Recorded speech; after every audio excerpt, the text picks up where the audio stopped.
आपसे संवाद करूंगा भारत देश की उन भूलों के बारे में जिनके करने पर हमने बहुत कुछ खोया अपने देश का। एक किसी कवि ने कहा है, लहमों में खता की थी सदियों में सजा पाई। माने भूल कोई होती है वो किसी क्षण विशेष पर होती है, लेकिन उसकी सजा पूरे के पूरी सभ्यता, पूरी संस्कृति और पूरे समाज को सदियों तक भुगतनी पड़ती है। सैकड़ों सालों तक वो सजा हम भुगतते रहते हैं। छोटी सी एक भूल किसी क्षण में हमसे हो जाती है। तो भारत देश के इतिहास में आजादी के पिछले 63 वर्षों में क्या क्या ऐसी बड़ी भूलें हुई हैं जिनकी सजा हमारा पूरा समाज और देश अभी तक पा रहा है, और आजादी के पहले हमसे ऐसी क्या भूलें हुई हैं जिनकी सजा अभी तक हमारे देश और समाज को मिल रही है। ये दो हिस्सों में मेरे व्याख्यान को विभाजित करूंगा।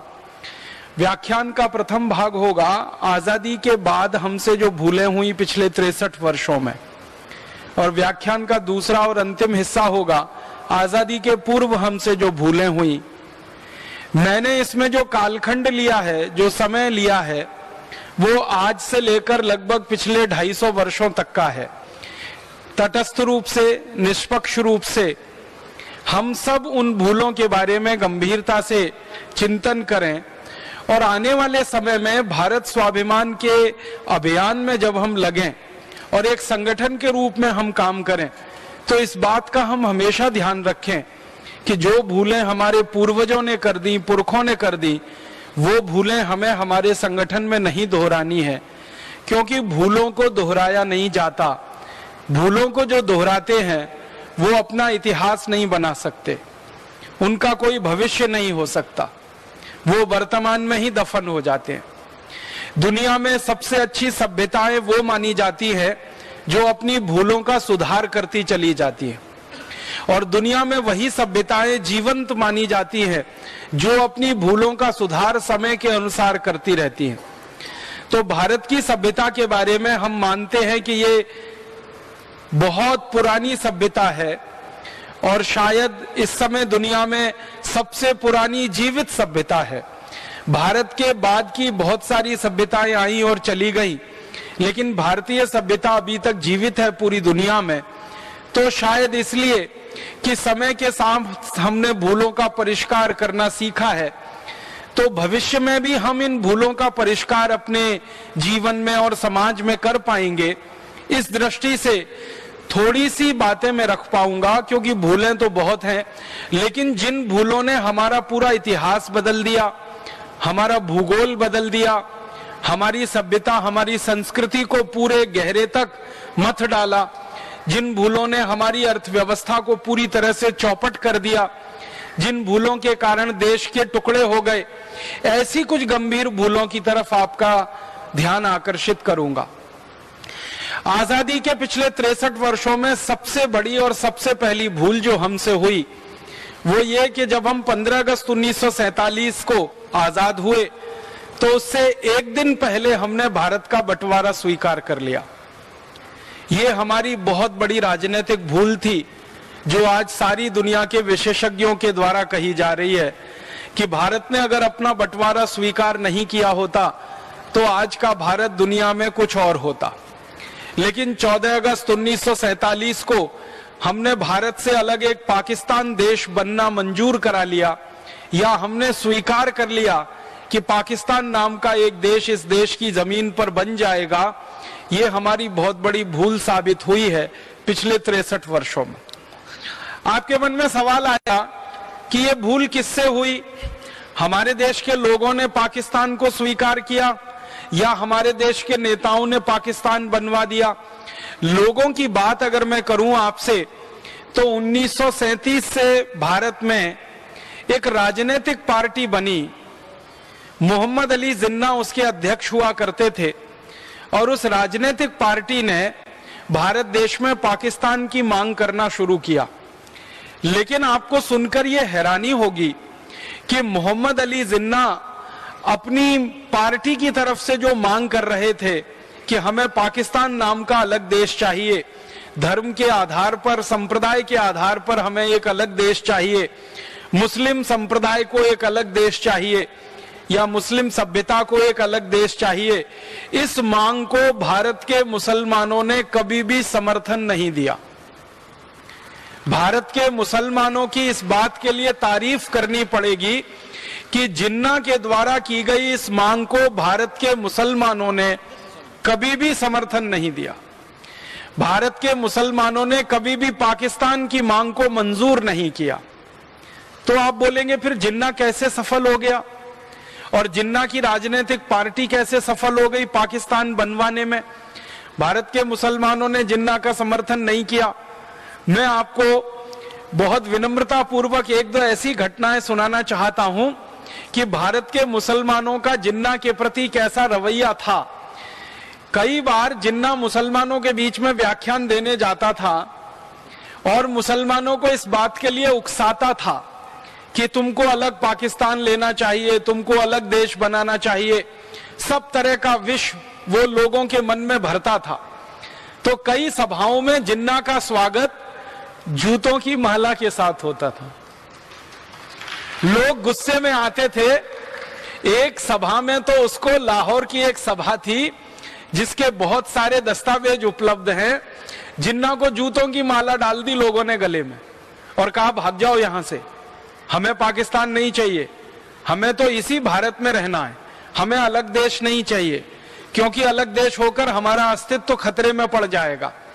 जो मुस्लिम दूसरे नेता हुआ करते थे वो ये कहा करते थे कि अगर अलग पाकिस्तान बना तो एक तरफ तो भारत है ही हमेशा और दूसरी तरफ चीन बैठा है, इतना ताकतवर देश, कभी भी पाकिस्तान को खत्म करा देगा।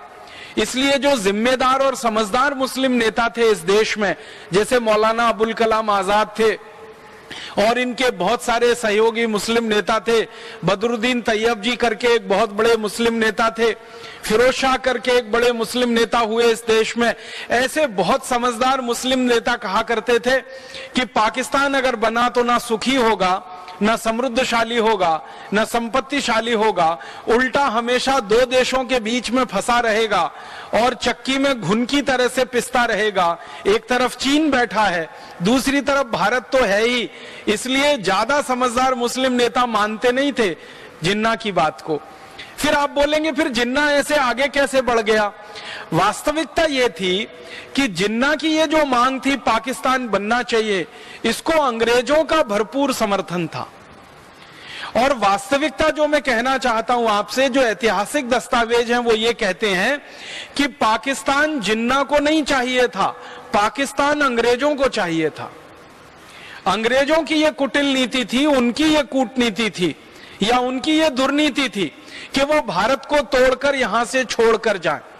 अंग्रेजों का इतिहास अगर आप पढ़ेंगे पिछले 500 वर्षों का, दुनिया के लगभग 71 देशों को उन्होंने गुलाम बनाया। पिछले 500 वर्षों में ऑस्ट्रेलिया उनका गुलाम हुआ, न्यूजीलैंड उनका गुलाम हुआ, सिंगापुर उनका गुलाम हुआ, हांगकांग, ताइवान को अंग्रेजों ने गुलाम बनाया। भारत के पड़ोसी बहुत सारे देश, इंडोनेशिया, मलेशिया अंग्रेजों की गुलामी में गए। चीन भी गुलाम रहा काफी दिनों तक अंग्रेजों का। जापान को अंग्रेजों ने गुलाम बनाया। दुनिया के ऐसे 71 देशों में, अमेरिका, कनाडा भी अंग्रेजों के गुलाम रहे हैं।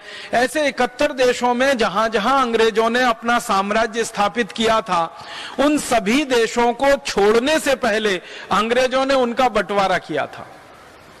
अफ्रीका का इतिहास अगर आप पढ़ेंगे तो अफ्रीका में अंग्रेजों ने 450 वर्षों की गुलामी लाई थी, या 450 वर्षों तक अफ्रीका में अंग्रेजों का साम्राज्य चला था। और अफ्रीका के एक एक देश को सीधी सरल रेखा में उन्होंने बांट दिया।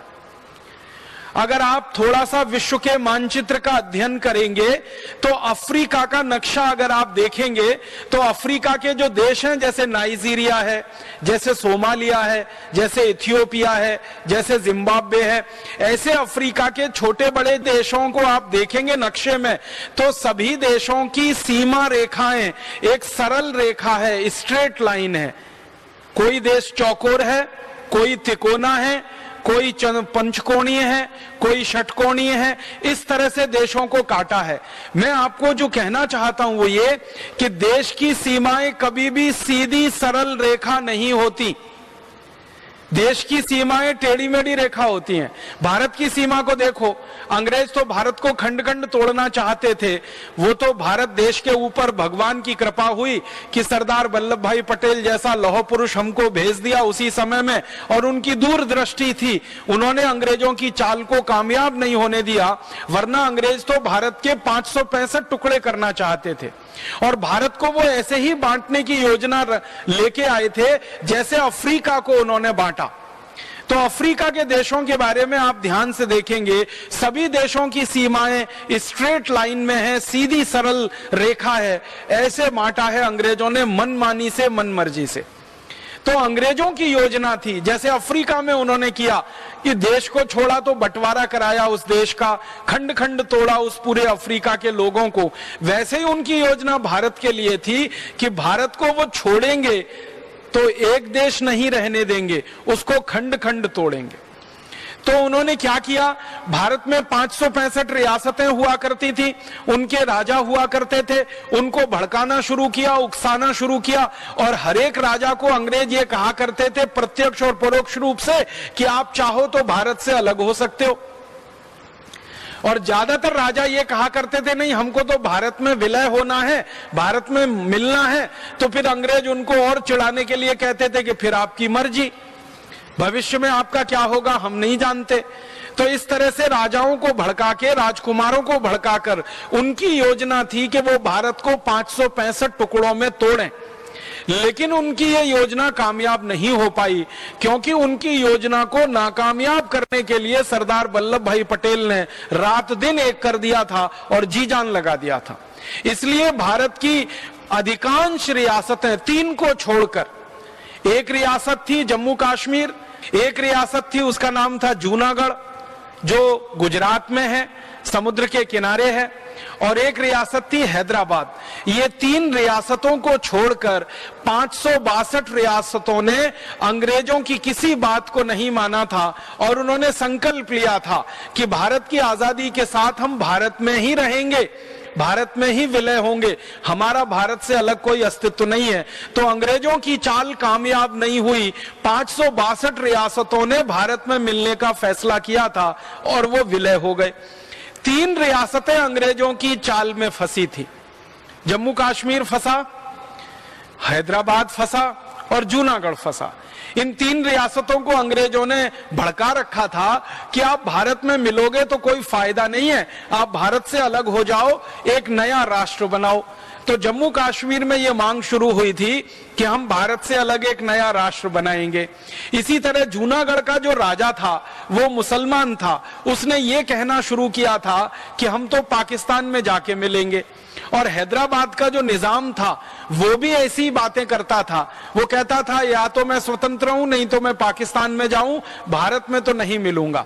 लेकिन सरदार पटेल की होशियारी ने और सरदार पटेल की बुद्धिमत्ता ने इन तीनों राज्यों को थोड़े समय के बाद फिर से भारत में मिला लिया था। अंग्रेजों का शासन खत्म होने के बाद ये तीनों रियासतें भारत में आकर मिली।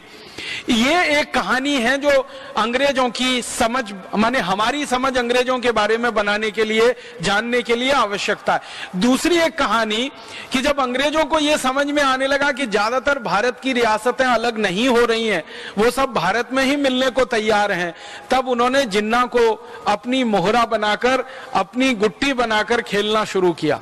जिन्ना को अंग्रेजों ने एक प्यादे की तरह से इस्तेमाल किया। शतरंज का जो खेल होता है ना, उसमें कुछ प्यादे होते हैं, वैसे ही जिन्ना अंग्रेजों का प्यादा बना। और जिन्ना के पीछे अंग्रेज तब से लगे हुए थे जब मोहम्मद अली जिन्ना लंदन में वकालत पढ़ने के लिए गया था। बैरिस्टर हुआ था वो, लंदन से उसने पढ़ाई की थी, तब से अंग्रेजों ने जिन्ना को देख रखा था। और जब वो भारत लौटा तो सब तरह का सहयोग करके जिन्ना की एक पार्टी खड़ी की जिसका नाम मुस्लिम लीग पड़ा। ये मुस्लिम लीग को बनाने के लिए सारा पैसा अंग्रेजों ने दिया जिन्ना को, और न सिर्फ पैसा दिया बल्कि अंग्रेजों ने अपने अखबारों में मुस्लिम लीग के बारे में चर्चा और बखान करवाना शुरू किया। अंग्रेजों के जो अखबार निकला करते थे इस भारत देश में, जिन्ना की पार्टी के बारे में खूब बड़ी बड़ी खबरें छपती थी। छोटा सा कोई कार्यक्रम जिन्ना की पार्टी करे तो अंग्रेजों के अखबार में मुख्य पृष्ठ पर उसका समाचार छपता था। और इस तरह से जिन्ना को हवा भरी अंग्रेजों ने और धीरे धीरे तैयार किया कि तुम तो अलग देश मांगो पाकिस्तान, भारत में रहने की तुम्हें कोई जरूरत नहीं है। और इस तरह से जिन्ना ने पाकिस्तान की मांग करना शुरू किया। लेकिन भला हो भारत के मुसलमानों का, उन्होंने जिन्ना का समर्थन नहीं किया। फिर धीरे धीरे अंग्रेजों ने कुछ मुसलमानों को, बंगाल के कुछ मुसलमानों को और खासकर बिहार के कुछ मुसलमानों को जो जिन्ना के साथ थे, पैसे देकर, फंड देकर, रिश्वत देकर, लालच देकर, घूस देकर तैयार करवाना शुरू किया कि तुम भी पाकिस्तान मांगो। तो बंगाल में एक नेता निकल आया, उसका नाम था सोहरावर्दी, और वो जिन्ना के साथ मिलके एक दूसरा नेता बना जिसने कहा मुझे पाकिस्तान चाहिए, हमें पाकिस्तान चाहिए, हमें संप्रदाय के आधार पर बंटवारा चाहिए।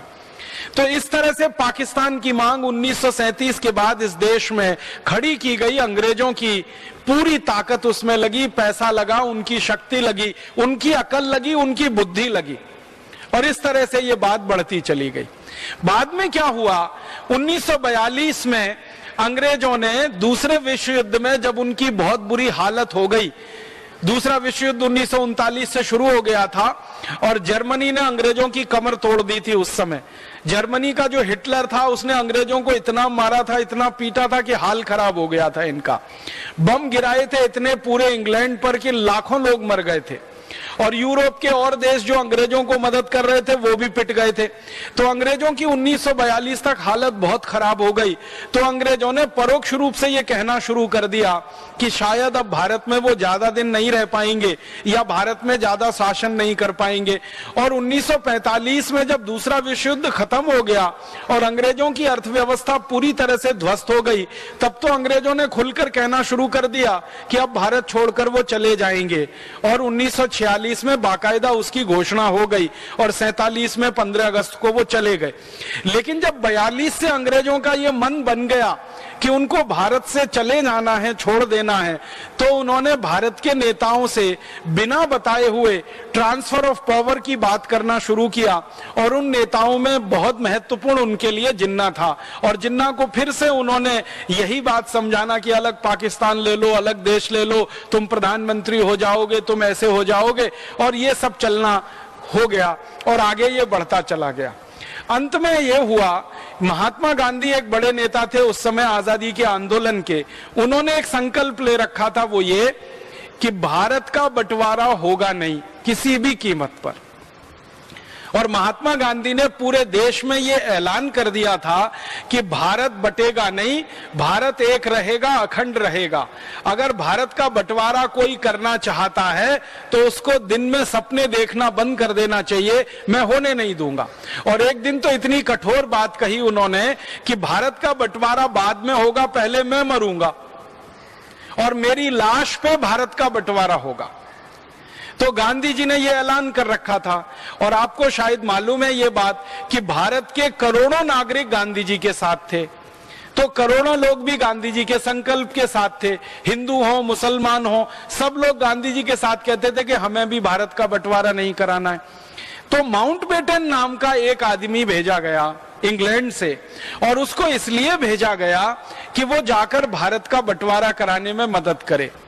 और माउंटबेटन को भारत में अंग्रेजों का आखिरी वॉयसराय माना जाता है, आखिरी गवर्नर जनरल माना जाता है। उसने आके जो गोटियां बिछाई, उसके आधार पर भारत के बंटवारे की पृष्ठभूमि तैयार हुई। उसने क्या किया, जिन्ना को और ज्यादा राजनीतिक महत्वाकांक्षा से प्रेरित करा के एकदम से पक्का खड़ा कर दिया कि हमको तो पाकिस्तान ही चाहिए। तो बातचीत शुरू हुई, और उस बातचीत में जो अंदर के दस्तावेज हैं जो मैं आज आपसे कहना चाहता हूं वो ये कि जिन्ना एक बार महात्मा गांधी से मिलने गया। महात्मा गांधी ने जिन्ना को पूछा, भाई तुमको क्या चाहिए? कि पाकिस्तान चाहिए। क्यों चाहिए? मुझे प्रधानमंत्री होने का है, अलग मुसलमानों का देश बनाने का है। तो महात्मा गांधी ने कहा कि भारत के मुसलमान तो चाहते नहीं कि अलग पाकिस्तान बने, वो तो तुम्हारे साथ है नहीं। तो जिन्ना ने कहा कि नहीं, मेरे साथ बहुत मुसलमान है। तो गांधी जी ने कहा कि देश में एक जनमत संग्रह करा लो। तो जिन्ना उस बात से पीछे हट गया। फिर गांधी जी ने बड़े प्रेम से समझाते हुए कहा कि तुमको प्रधानमंत्री ही होना है ना, तो भारत के हो जाओ। इसमें क्या बुराई है? लेकिन देश तो एक रहे, देश तो नहीं टूटे। तो जिन्ना तुरंत तैयार हो गया और गांधी जी को लगा कि इसकी यही कमजोरी है कि ये प्रधानमंत्री होना है इसको। अब जिन्ना ने जब ये मान लिया कि मैं प्रधानमंत्री हो जाऊं तो उसने कहा फिर भारत नहीं बंटवारा मुझे करना, फिर भारत को नहीं तोड़ना, माने प्रधानमंत्री पद चाहिए। अब जिन्ना के सामने जो व्यक्ति थे प्रधानमंत्री पद के उम्मीदवार, वो थे पंडित जवाहरलाल नेहरू, और उन्होंने एक ऐसी कड़वी बात कह दी जिसमें सारे देश की दिशा बदल गई। मैंने आपसे कहा था, बहुत ध्यान से इस बात को सुनिएगा, कि थोड़े से किसी क्षण विशेष पर हम एक मामूली सी भूल करते हैं और वो देश के लिए पूरा इतिहास बदल देती है। जब नेहरू जी के सामने ये बात आई कि जिन्ना प्रधानमंत्री बनने के लिए बात कर रहा है और वो देश का बंटवारा नहीं चाहता, तो गांधी जी ने संदेशा भिजवा दिया कि ठीक है, जिन्ना को प्रधानमंत्री स्वीकार कर लेने में कोई गलती नहीं है, अगर देश टूटने से बचता है तो इसको प्रधानमंत्री स्वीकार करने में कोई दिक्कत नहीं है। नेहरू जी ने एक बहुत कड़वा वाक्य कहा। परम पूजनीय स्वामी जी हम लोगों को बार बार ये कहते रहते हैं और मैं इस बात को विशेष रूप से ध्यान से सुनता हूं कि भाषा का प्रमाद नहीं होना चाहिए, बोली में प्रमाद नहीं होना चाहिए, और वो प्रमाद नेहरू जी की बोली में आ गया। नेहरू जी ने पब्लिक एक स्टेटमेंट कर दिया, पूरे देश की जनता के सामने उनका बयान आ गया कि मैं मोहम्मद अली जिन्ना को अपने कैबिनेट के मंत्रिमंडल के चपरासी के रूप में भी नहीं देख सकता। पंडित जवाहरलाल नेहरू ने यह कह दिया कि मैं मोहम्मद अली जिन्ना को अपने मंत्रिमंडल के चपरासी के रूप में भी नहीं देख सकता। माने सीधी सी बात है कि मैं उनको अपने मंत्रिमंडल का चपरासी नहीं बना सकता, प्रधानमंत्री बनाना तो बहुत दूर की बात है।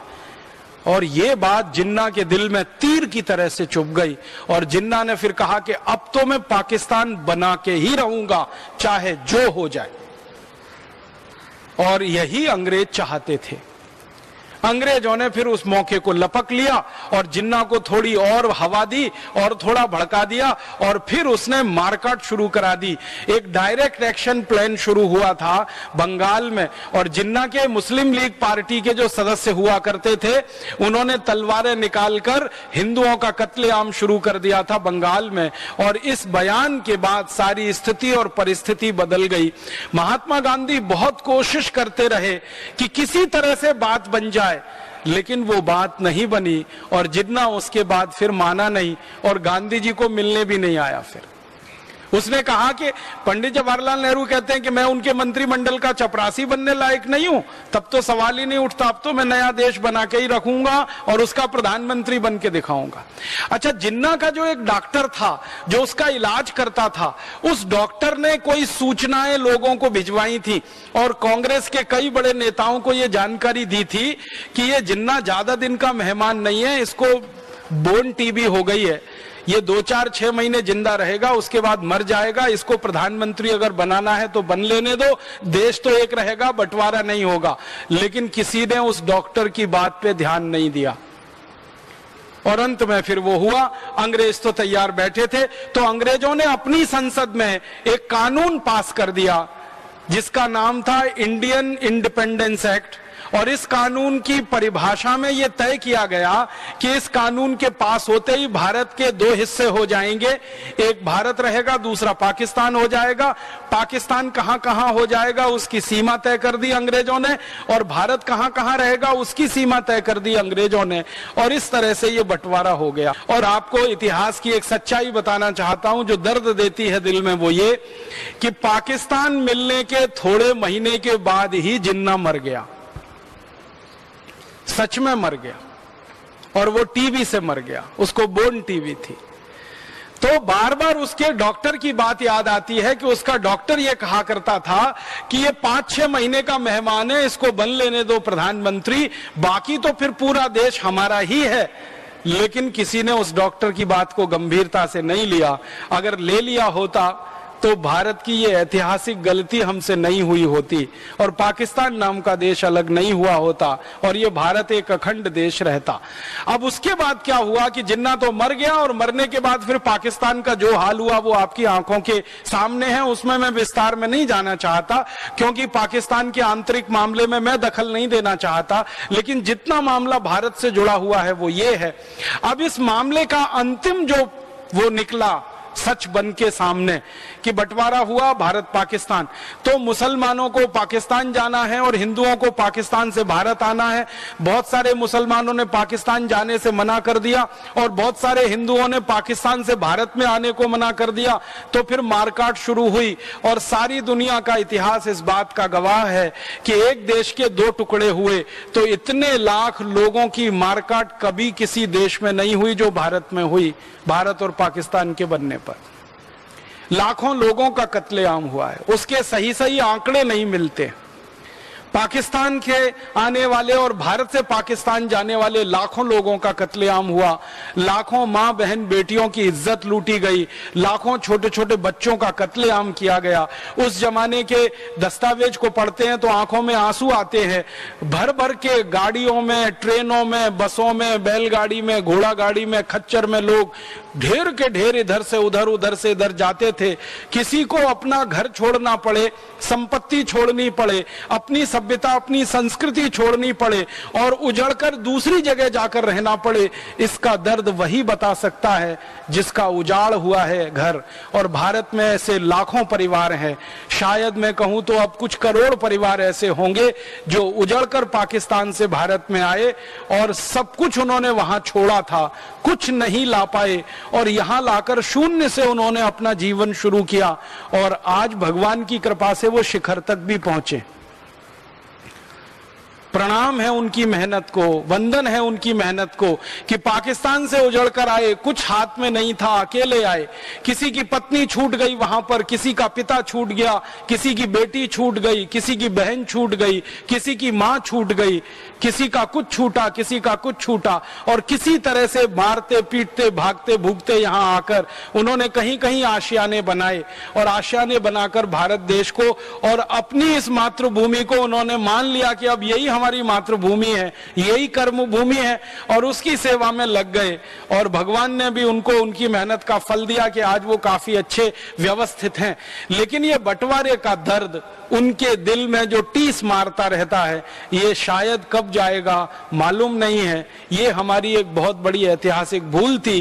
कुर्सी के एक पद के लिए, प्रधानमंत्री पद के लिए ऐसा सत्ता का समझौता नहीं हो सका जो सबको समावेश कर सके और उसी में ये सारा खेल खेल लिया और अंग्रेजों ने आग में घी डाल दिया। उनका तो पहले से मन था कि पाकिस्तान को बनवाना ही है और ये हमारे देश में एक बड़ा उन्होंने विष का बीज बो दिया। अब ये विष का बीज ऐसा हमारे लिए मुश्किल बन गया है, गले की फांस बन गया है, ना निगलते बनता है ना उगलते बनता है। अब वो जो 3 राज्य भारत में मिलने को तैयार नहीं थे, जम्मू कश्मीर, एक था जूनागढ़ और एक था हैदराबाद, तो बंटवारा हो गया। भारत की सरकार भारत में बन गई, पाकिस्तान की सरकार पाकिस्तान में बन गई। तब सरदार पटेल ने कोशिश की कि ये जो 3 राज्य हैं, इन तीनों राज्यों को भारत में मिलाने के लिए प्रयास किया जाए। तो जूनागढ़ राज्य को उन्होंने मिला लिया, बाद में हैदराबाद भी भारत में मिल गया, क्योंकि सरदार पटेल ने दोनों राजाओं को ये कहा था कि तुम पाकिस्तान जाना चाहते हो तो चले जाओ, तुम्हारा राज्य पाकिस्तान नहीं जाएगा क्योंकि तुम्हारी जनता की इसके लिए अनुमति नहीं है। हैदराबाद रियासत में सरदार वल्लभ भाई पटेल ने एक आंतरिक सर्वेक्षण कराया था, क्योंकि वो भारत के गृह मंत्री बन चुके थे। उन्होंने एक आंतरिक सर्वेक्षण ये कराया था कि हैदराबाद रियासत में रहने वाले लोगों से पूछो वो क्या चाहते हैं। तो पता चला 97% लोगों ने यह कहा कि हम तो भारत में ही रहना चाहते हैं, हमारा पाकिस्तान से कोई लेना देना नहीं है। तो सरदार वल्लभ भाई पटेल को हौसला बढ़ा, उत्साह बढ़ा और उन्होंने हैदराबाद के निजाम को कहा कि तुमको जाना है तो चले जाओ, ये राज्य तो भारत में ही रहेगा, क्योंकि यहाँ के नागरिकों का कहना है कि हम भारत में रहना चाहते हैं। और हैदराबाद का निजाम फिर तैयार नहीं हुआ तो एक दिन सरदार पटेल ने उनको संकेत में एक धमकी दी थी कि निजाम ये समझ लेना कि मैंने मेरे हाथों में चूड़ियां नहीं पहन रखी है, जब तक मैं तुम्हें झेल रहा हूं तब तक झेल रहा हूं। जिस दिन मेरे को ऐसा लगा कि अब सीमा खत्म हो गई है झेलने की, तो 2-4 घंटे ही लगेंगे, भारत की एयरफोर्स के जवान, भारत की सेना के जवान तुम्हारे हैदराबाद में उतरेंगे और एक झटके में पूरा हैदराबाद भारत में मिल जाएगा। और उसके समानांतर हैदराबाद रियासत में एक संग्राम चल रहा था, पूरी रियासत को भारत में मिलाओ, नागरिकों की तरफ से एक आंदोलन चल रहा था। और इस आंदोलन में बहुत बड़ी भूमिका थी आर्य समाज के नेताओं की। आर्य समाज के नेता पूरे हैदराबाद रियासत में उस समय सक्रिय थे, और भारत के कुछ समाजवादी नेता जैसे श्री राम मनोहर लोहिया और उनकी एक बड़ी फौज, ये सब इस बात के लिए सक्रिय थे कि हैदराबाद को भारत में मिलाना है। तो हैदराबाद रियासत के गांव-गांव में ये नेता घूम घूम कर प्रचार कर रहे थे और जनता को समझा रहे थे कि आपको पाकिस्तान नहीं जाना है, भारत में रहना है। तो उसका फल मिला था, उस प्रचार का बहुत बड़ा फल मिला था। जनता ने यह फैसला कर लिया था कि हम तो भारत में ही रहेंगे। तो निजाम एक दिन फिर भाग गया भारत छोड़कर, और भारत में पूरा हैदराबाद राज्य मिला लिया गया। और इसी तरह से जूनागढ़ का हुआ, जूनागढ़ का भी सारा का सारा राज्य इसी तरह से भारत में मिलाया गया। अंत में जम्मू कश्मीर का मामला आया, और जम्मू कश्मीर के मामले में हुआ यह था कि जम्मू कश्मीर के महाराजा थे हरि सिंह, उनके दिल में अंग्रेजों ने ये जोत जला दी, अलग देश बनाना, अलग राष्ट्र बनाना, बफर स्टेट बनाना, और वो इसी का गाना गाते रहते थे। और अंग्रेजों को मन में था कि ये जम्मू कश्मीर तो अलग हो ही जाए जैसे पाकिस्तान अलग हुआ, और अंग्रेज उस आग में घी डाल रहे थे। उसी समय पाकिस्तान ने जम्मू कश्मीर पर हमला कर दिया, और जैसे ही जम्मू कश्मीर पर हमला हुआ तो महाराजा हरि सिंह के हाथ पांव फूल गए। उनके पास पूरी सेना नहीं थी जो पाकिस्तान के हमले का सामना कर सके, और महाराजा हरि सिंह को यह दिख गया कि अब तो पाकिस्तान की सेना जम्मू तक पहुंचने वाली है, अब ज्यादा दूर नहीं है, और अब तो ये श्रीनगर भी गया, जम्मू भी गया, सब कुछ गया। तो उनके दिल में था कि एक स्वतंत्र राष्ट्र बनेगा, अब तो लगा कि ये पाकिस्तानी राष्ट्र बन जाएगा। तो अंत में उन्होंने हथियार डाले और सरदार वल्लभ भाई पटेल के पास अपने प्रधानमंत्री को भेजा और कहा कि अब आप हमें बचाओ। तो सरदार वल्लभ भाई पटेल ने मुस्कुराते हुए कहा कि हम क्यों बचाएं आपको, क्यों बचाएं? जम्मू कश्मीर तो भारत का अंग है नहीं, और आप तो कहते हो कि हम स्वतंत्र देश बनाएंगे, तो अपना स्वतंत्र देश बना लो, हम आपको क्यों बचाएं? तो जो प्रधानमंत्री था महाराजा हरि सिंह का बहुत होशियार, बहुत चतुर व्यक्ति था, उसने कहा कि इस समय बहस करने का समय नहीं है, बाद में हम तय कर लेंगे, लेकिन ये पाकिस्तानियों से तो हमें बचाना है अपने राज्य को। तो सरदार पटेल ने कहा कि मैं मेरी सेना भेज सकता हूं और पाकिस्तानियों को हमारी सेना गाजर मूली की तरह से काट देगी, लेकिन एक शर्त है। तो शर्त क्या है? शर्त यह है कि आप बिना किसी शर्त के भारत में मिलने का फैसला करो और ऐलान करो कि भारत में आपका पूरा राज्य का विलय होगा। उसी कंडीशन पे भारत की सेना आपको बचाने के लिए आएगी, क्योंकि तकनीकी रूप से जब तक आप भारत देश से जुड़ते नहीं है तब तक भारत की सेना आपकी रक्षा क्यों करेगी? क्योंकि भारत की सेना तो भारत की सीमाओं की रक्षा करने के लिए है, और जम्मू कश्मीर चूंकि भारत का अंग नहीं बन पा रहा है और आपने ऐलान कर दिया है कि इसको स्वतंत्र देश बनाना है, तो हम आपकी रक्षा तो नहीं कर पाएंगे। तो प्रधानमंत्री भागा भागा वापस गया महाराजा हरि सिंह के पास और कहा कि सरदार पटेल ने तो ना कह दिया, सेना तो नहीं आएगी, जब तक हम भारत में विलय के दस्तावेजों पे हस्ताक्षर नहीं करते, भारत के साथ विलय के संधि पत्र पर हम हस्ताक्षर नहीं करते, तब तक भारत की सेना नहीं आएगी और हम तो अब मारे जाएंगे। और उस समय पाकिस्तानी सेना श्रीनगर के बिल्कुल नजदीक में थी, हमला करते हुए वो आगे बढ़ रहे थे। कबायली लोग पाकिस्तानी सेना में भरपूर मदद कर रहे थे। तो महाराजा हरि सिंह ने फिर दस्तावेज पर हस्ताक्षर किए, भारत में जम्मू कश्मीर का विलय हुआ और जम्मू कश्मीर भारत का अभिन्न अंग बना। और सरदार पटेल के सामने जब ये दस्तावेज प्रस्तुत हो गए कि महाराजा हरि सिंह ने स्वीकार कर लिया है, तो फिर सरदार पटेल ने आदेश किया कि अब भारत की सेना जम्मू कश्मीर कूच करेगी। तो भारत की वायु सेना ने और थल सेना ने रातों रात 24 घंटे में जम्मू कश्मीर में जो ऑपरेशन चलाया वो दुनिया का सबसे अद्भुत ऑपरेशन था। हजारों सैनिक उतार दिए जम्मू कश्मीर में, और उन सैनिकों ने जो पराक्रम दिखाया वो भी दुनिया में अद्भुत था। आप कल्पना कर सकते हैं, श्रीनगर तक पाकिस्तान की सेना पहुंच चुकी हो, आप सोचो कहां तक आ गई सेना, वहां तक पाकिस्तान की सेना पहुंच चुकी हो, तब भारत की सेना ने एंट्री की थी, प्रवेश किया था, और प्रवेश करते करते गाजर मूली की तरह से पाकिस्तानियों को काट दिया था। और पाकिस्तानी फिर उल्टे पैर भागे वहां से, और भागते भागते भारत की सेना ने जब उनका पीछा किया तो पाकिस्तानी सीमा तक भारत की सेना पहुंच गई और पाकिस्तानी सीमा का एक बड़ा हिस्सा भारत की सेना के कब्जे में आ गया। और भारत की सेना के कब्जे में आ गया तब भारत के सैनिक इतने उत्साह से भरे हुए थे, इतने जोश से भरे हुए थे कि भारत के प्रधानमंत्री को वो बार बार कह रहे थे कि आप कुछ करना मत, बस थोड़ी मोहलत और दे दो, लाहौर और कराची अब हमारे हाथ में आने वाला है, ये ज्यादा दूर नहीं है।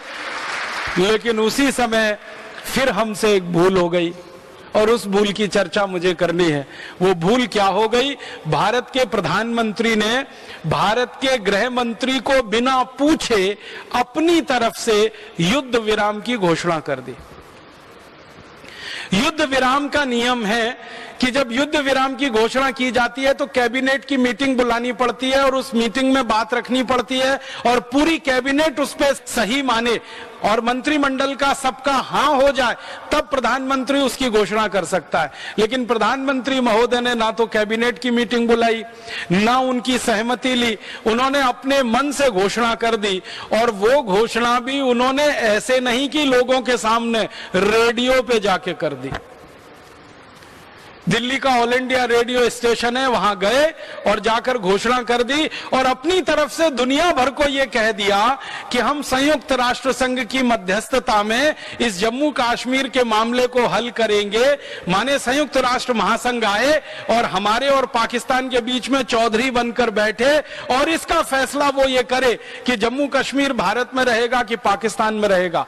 जब पहले से ही जम्मू कश्मीर के महाराजा ने यह बोल दिया था, हस्ताक्षर कर दिए थे, दस्तावेज उसके मौजूद हैं कि वो तो भारत में विलय कर चुके हैं, तो भारत के प्रधानमंत्री को यह कहने का कोई बात नहीं बनती कि भारत के और पाकिस्तान के बीच में जम्मू कश्मीर को हम एक डिस्प्यूटेड एरिया मानते हैं, विवादित क्षेत्र मानते हैं और इसका फैसला संयुक्त राष्ट्र महासंघ में होगा। बस वहीं से ये एक छोटा सा बयान हमारे गले की फांस बन गया और हड्डी बन गया। अब पाकिस्तान बार बार इसी को कहता रहता है कि भारत ने तो बोला है जम्मू कश्मीर डिस्प्यूटेड एरिया है, विवादित क्षेत्र है, और भारत ने तो बोला है कि इसका फैसला संयुक्त राष्ट्र महासभा के द्वारा होगा। तो संयुक्त राष्ट्र महासभा के लोग आए, जम्मू कश्मीर में रहें, भारत की सेना वहां से हटाई जाए, पाकिस्तान की सेना भी वहां ना रहे और जम्मू कश्मीर में एक जनमत संग्रह कराया जाए और वो जनमत संग्रह के आधार पर जो तय हो उससे तय किया जाए कि जम्मू कश्मीर भारत में रहेगा कि पाकिस्तान में रहेगा। अब तकनीकी बात जो मैं कह रहा हूं कि वो पहले विलय हो चुका था जम्मू कश्मीर का, तो ये प्रश्न ही नहीं उठना चाहिए था।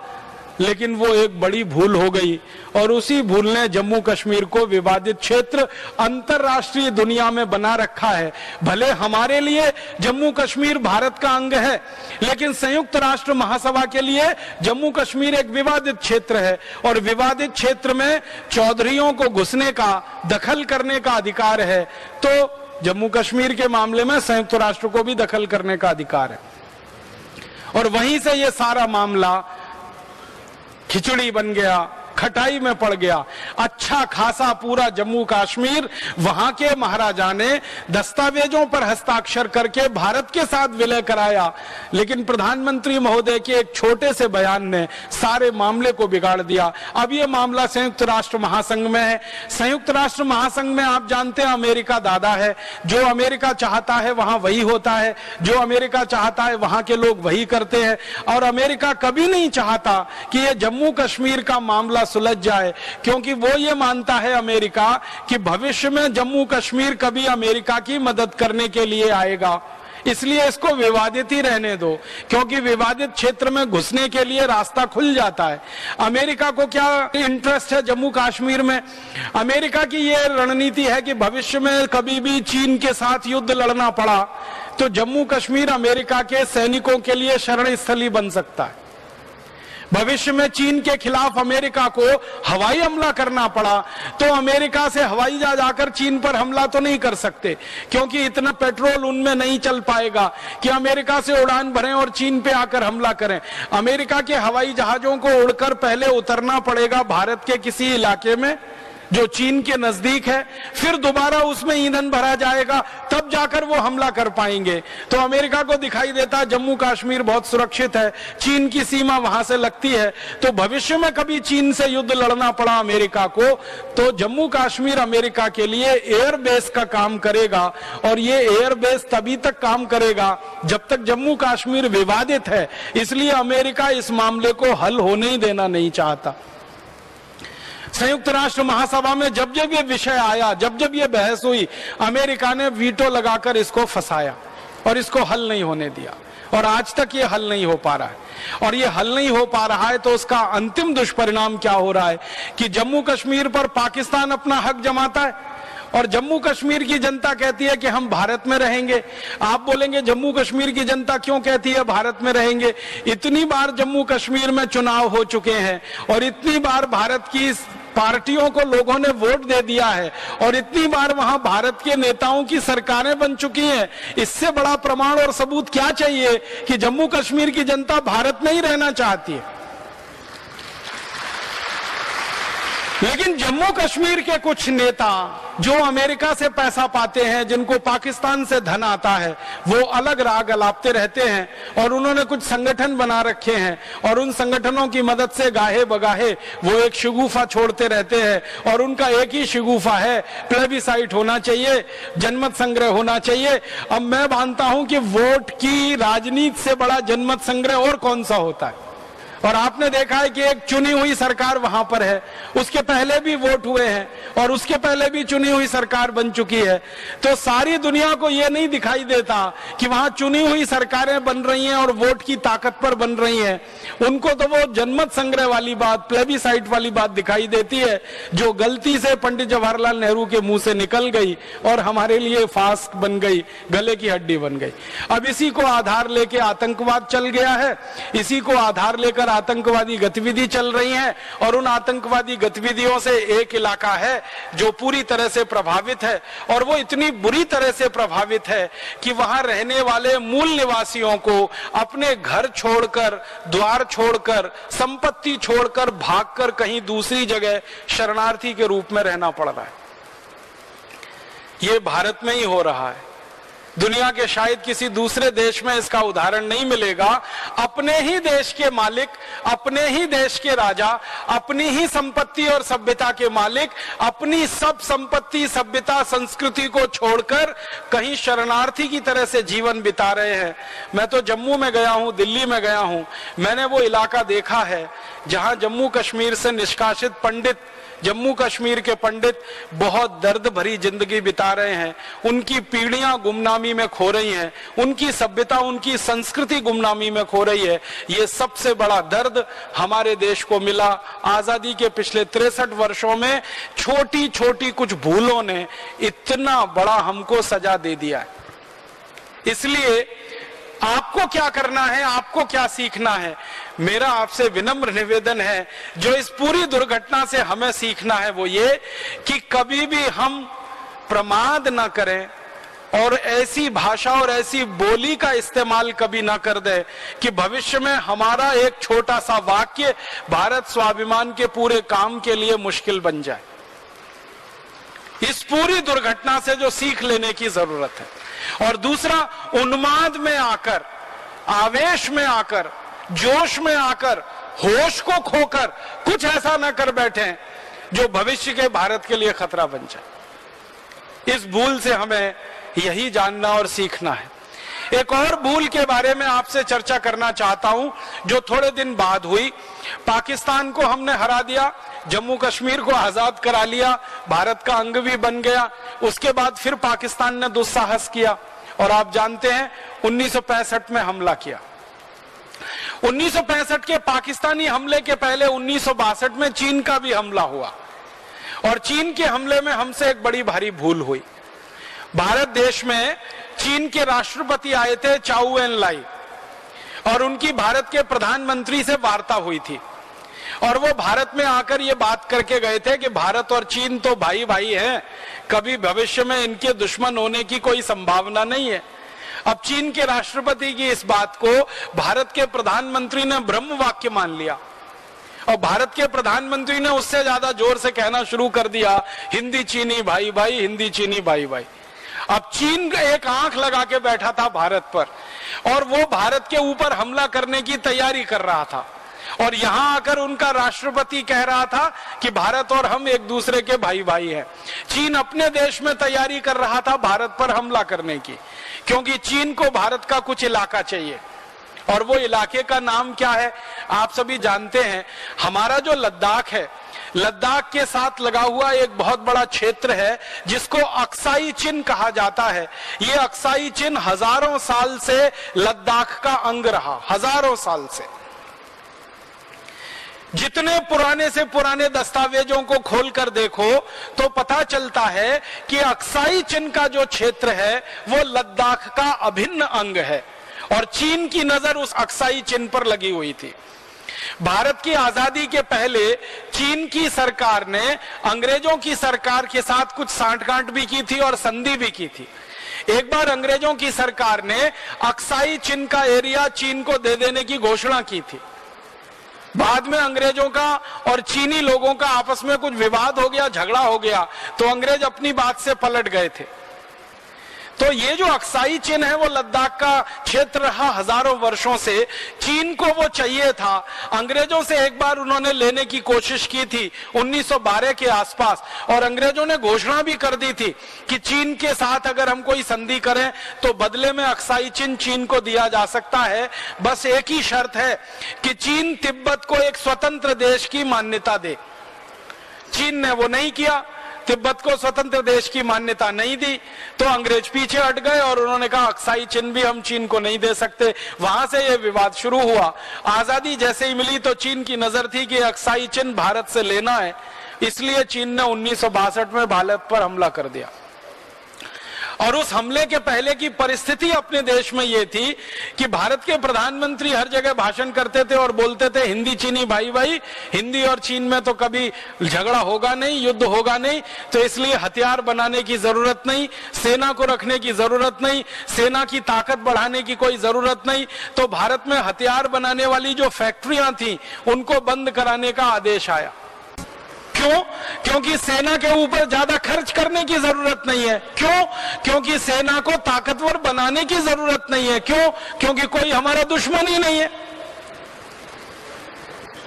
जो सबसे बड़ा दुश्मन हो सकता है चीन, वहां के राष्ट्रपति बोलकर चले गए कि हिंदी चीनी भाई भाई, तो अब तो क्या हमें प्रमाण पत्र चाहिए? अब तो चीन हमारा भाई हो गया, अब हमको तो लड़ना नहीं है, उत्पादन करना नहीं है, सेना पे खर्च बढ़ाना नहीं है, और सेना पर जो खर्चा होगा वो किसी और विकास के काम में खर्च करेंगे। तो सरकार की ये नीति बन गई, तो पूरी सेना ढीली पड़ गई। सेना को हथियारों की सप्लाई कम हो गई, सेना के ऊपर खर्च होने वाला पैसा कम हो गया, सेना के लोगों को मिलने वाली तनख्वाहें कम हो गई। इस तरह से सेना में काफी कुछ मानसिक रूप से असंतुलन, शारीरिक रूप से असंतुलन आ गया, और तैयारी में तो बहुत कमी आई। चीन ने मौका देख लिया, और ऐसा ही मौका देखकर उन्होंने हमला कर दिया, और उस हमले में बड़ी फजीहत हुई। चीन की तरफ से 1962 में जब हमला हुआ हमारे देश पर, तो भारत की सेना बिल्कुल तैयार नहीं थी इस हमले के लिए। सेना को सपने में भी भरोसा नहीं था कि चीन से हमला होगा, क्योंकि भारत के प्रधानमंत्री को भरोसा नहीं था कि चीन हमला करेगा। लेकिन वो हमला हो गया, और हमला हुआ तो हमारी कोई तैयारी नहीं थी। आनन फानन में हमारे 1383 सैनिक शहीद हो गए थोड़े ही समय में। और जब इतने सैनिकों की मृत शरीर आने लगे सीमा पर से, तब भारत में खलबली मची, और फिर यह तैयारी शुरू हुई कि चीन की सेना का जवाब देना चाहिए और इस हमले का प्रतिकार करना चाहिए। तब तक चीन हमारे 72,000 वर्ग मील जमीन पर कब्जा कर चुका था, और 72,000 वर्ग मील जमीन जब चीन के कब्जे में आई, तो चीन के राष्ट्रपति ने एक दिन अपनी तरफ से घोषणा कर दी कि अब हम युद्ध विराम करते हैं। और इस तरह से युद्ध विराम, खुद युद्ध शुरू किया, खुद से युद्ध विराम भी कर दिया, क्योंकि जो इलाका लेना था वो ले लिया उन्होंने। और वही 72,000 वर्ग मील हमारी जमीन आज तक चीन के कब्जे में है। और परम पूजनीय स्वामी जी ने जो दर्द आपके सामने कहा कि हमारे देश का कैलाश मानसरोवर भी चीन के कब्जे में है। ये 1962 की लड़ाई में हमसे छिना, या 1962 के युद्ध में एक तरह से हमारी पराजय हुई और उस पराजय में ये इलाका हमारे हाथ से चला गया और आज तक ये हमारे हाथ में वापस नहीं आया। दुख और दुर्भाग्य ये है कि भारत की संसद ने कई बार अपने प्रस्ताव पारित किए और ये कहा कि भारत का जो इलाका विदेशियों के कब्जे में है उसको वापस भारत में लाना है। संसद में कई बार प्रस्ताव पास हो चुका है, लेकिन उस प्रस्ताव पर अमल आज तक नहीं हो पाया और आजादी के 63 वर्षों में भी वो इलाका वापस नहीं आ पाया। वो गया सो अपने हाथ से निकल ही गया। और उसके बाद चीन ने एक नया शिगुफा खड़ा कर दिया कि अक्साई चीन का कुछ एरिया तो उसने हमसे छीन ही लिया, जिसमें कैलाश मानसरोवर जैसा क्षेत्र चला गया। हमारे देश का जो अरुणाचल प्रदेश है, जिसको कभी एक जमाने में अंग्रेजों की भाषा में नेफा कहा जाता था, नॉर्थ ईस्ट का जो इलाका है, उत्तरी पूर्व का जो इलाका है अरुणाचल, अब चीन कहता है कि यह भी हमारा है। और अरुणाचल प्रदेश में एक क्षेत्र है जिसको तवांग कहते हैं। चीन पता नहीं कहां से झूठे सच्चे दस्तावेज प्रस्तुत करता है दुनिया के सामने और कहता है कि ये तवांग तो हमारा है, ये कभी तिब्बत का अंग रहा है और तिब्बत इस समय चीन के कब्जे में है, इसलिए तवांग चीन का होना चाहिए। और इसलिए अरुणाचल प्रदेश में जब भी भारत के प्रधानमंत्री जाएं या भारत के राष्ट्रपति जाएं तो चीन के राष्ट्रपति की तरफ से एक बयान आ जाता है कि ये हमारा क्षेत्र है। भारत के प्रधानमंत्री वहां क्यों जा रहे हैं? ये हमारा क्षेत्र है, भारत के राष्ट्रपति क्यों जा रहे हैं? और अरुणाचल प्रदेश और उस तवांग के क्षेत्र में विकास के काम के लिए अगर कोई अंतर्राष्ट्रीय संस्था मदद दे तो चीन उसमें अड़ंगे लगा देता है, रोड़े अटका देता है और कहता है कि यह संस्था आप भारत को मदद नहीं, मुझे बात करो अरुणाचल प्रदेश में क्या होगा, भारत नहीं तय करेगा कि अरुणाचल प्रदेश में क्या होगा। तो अब हमारी सरकार के लिए फजीहत यह हो गई है कि जो गया इलाका उसकी बात तो सरकार ने करना ही बंद कर दिया। अब चीन ने अरुणाचल प्रदेश में दावा करना शुरू कर दिया। अब हमारी सरकार पूरी ताकत से अरुणाचल प्रदेश का ही डिफेंस करने में लगी रहती है, कभी चीन के सामने ऑफेंसिव नहीं हो पाती हमारी सरकार। कितना चालाक देश है चीन, जो इलाका लेना था वो ले लिया युद्ध करके और भारत की सेना की पराजय हो गई और हमारे देश की सेना की तैयारी नहीं थी इसलिए पराजय हो गई। अगर तैयारी होती तो शायद नहीं होती पराजय, तो वो चला गया। अब नया इलाका भी लेना है, उसके लिए दबाव बनाना उसने शुरू कर दिया है। आप अगर दैनिक नियमित समाचार पत्र पढ़ते हो और अखबार के साथ पत्रिकाएं पढ़ते हो तो अक्सर आपको यह खबर आती होगी कि चीन ने अरुणाचल प्रदेश पर अपना दावा किया, चीन ने तवांग पर अपना दावा पेश किया, चीन ने अपने नक्शे में अरुणाचल प्रदेश को दिखा रखा है, चीन ने अपने नक्शे में तवांग को दिखा रखा है, जबकि ये दोनों क्षेत्र भारत के हैं और भारत के कब्जे में है। तो वहां एक छोटी सी गलती हुई हमसे कि सेना की तैयारी नहीं हो पाई, और सेना की तैयारी इसलिए नहीं हो पाई कि चीन हमारा भाई है। हमको पता नहीं कि दुनिया में जो देश होते हैं ना, उनके संबंध एक जैसे और स्थिर कभी नहीं होते। हर देश के संबंध उस देश की राजनीतिक परिस्थिति के हिसाब से घटते बढ़ते हैं या बदलते रहते हैं। कोई देश आज हमारा भाई है, कल को दुश्मन हो सकता है। कोई देश हमको ये कहेगा कि हम तो आपके सबसे सच्चे मित्र हैं, कल को पता चला कि वही सबसे ज्यादा विषधर है और हमको काट खाएगा और पूरा विष और जहर हमारे देश में घोल देगा।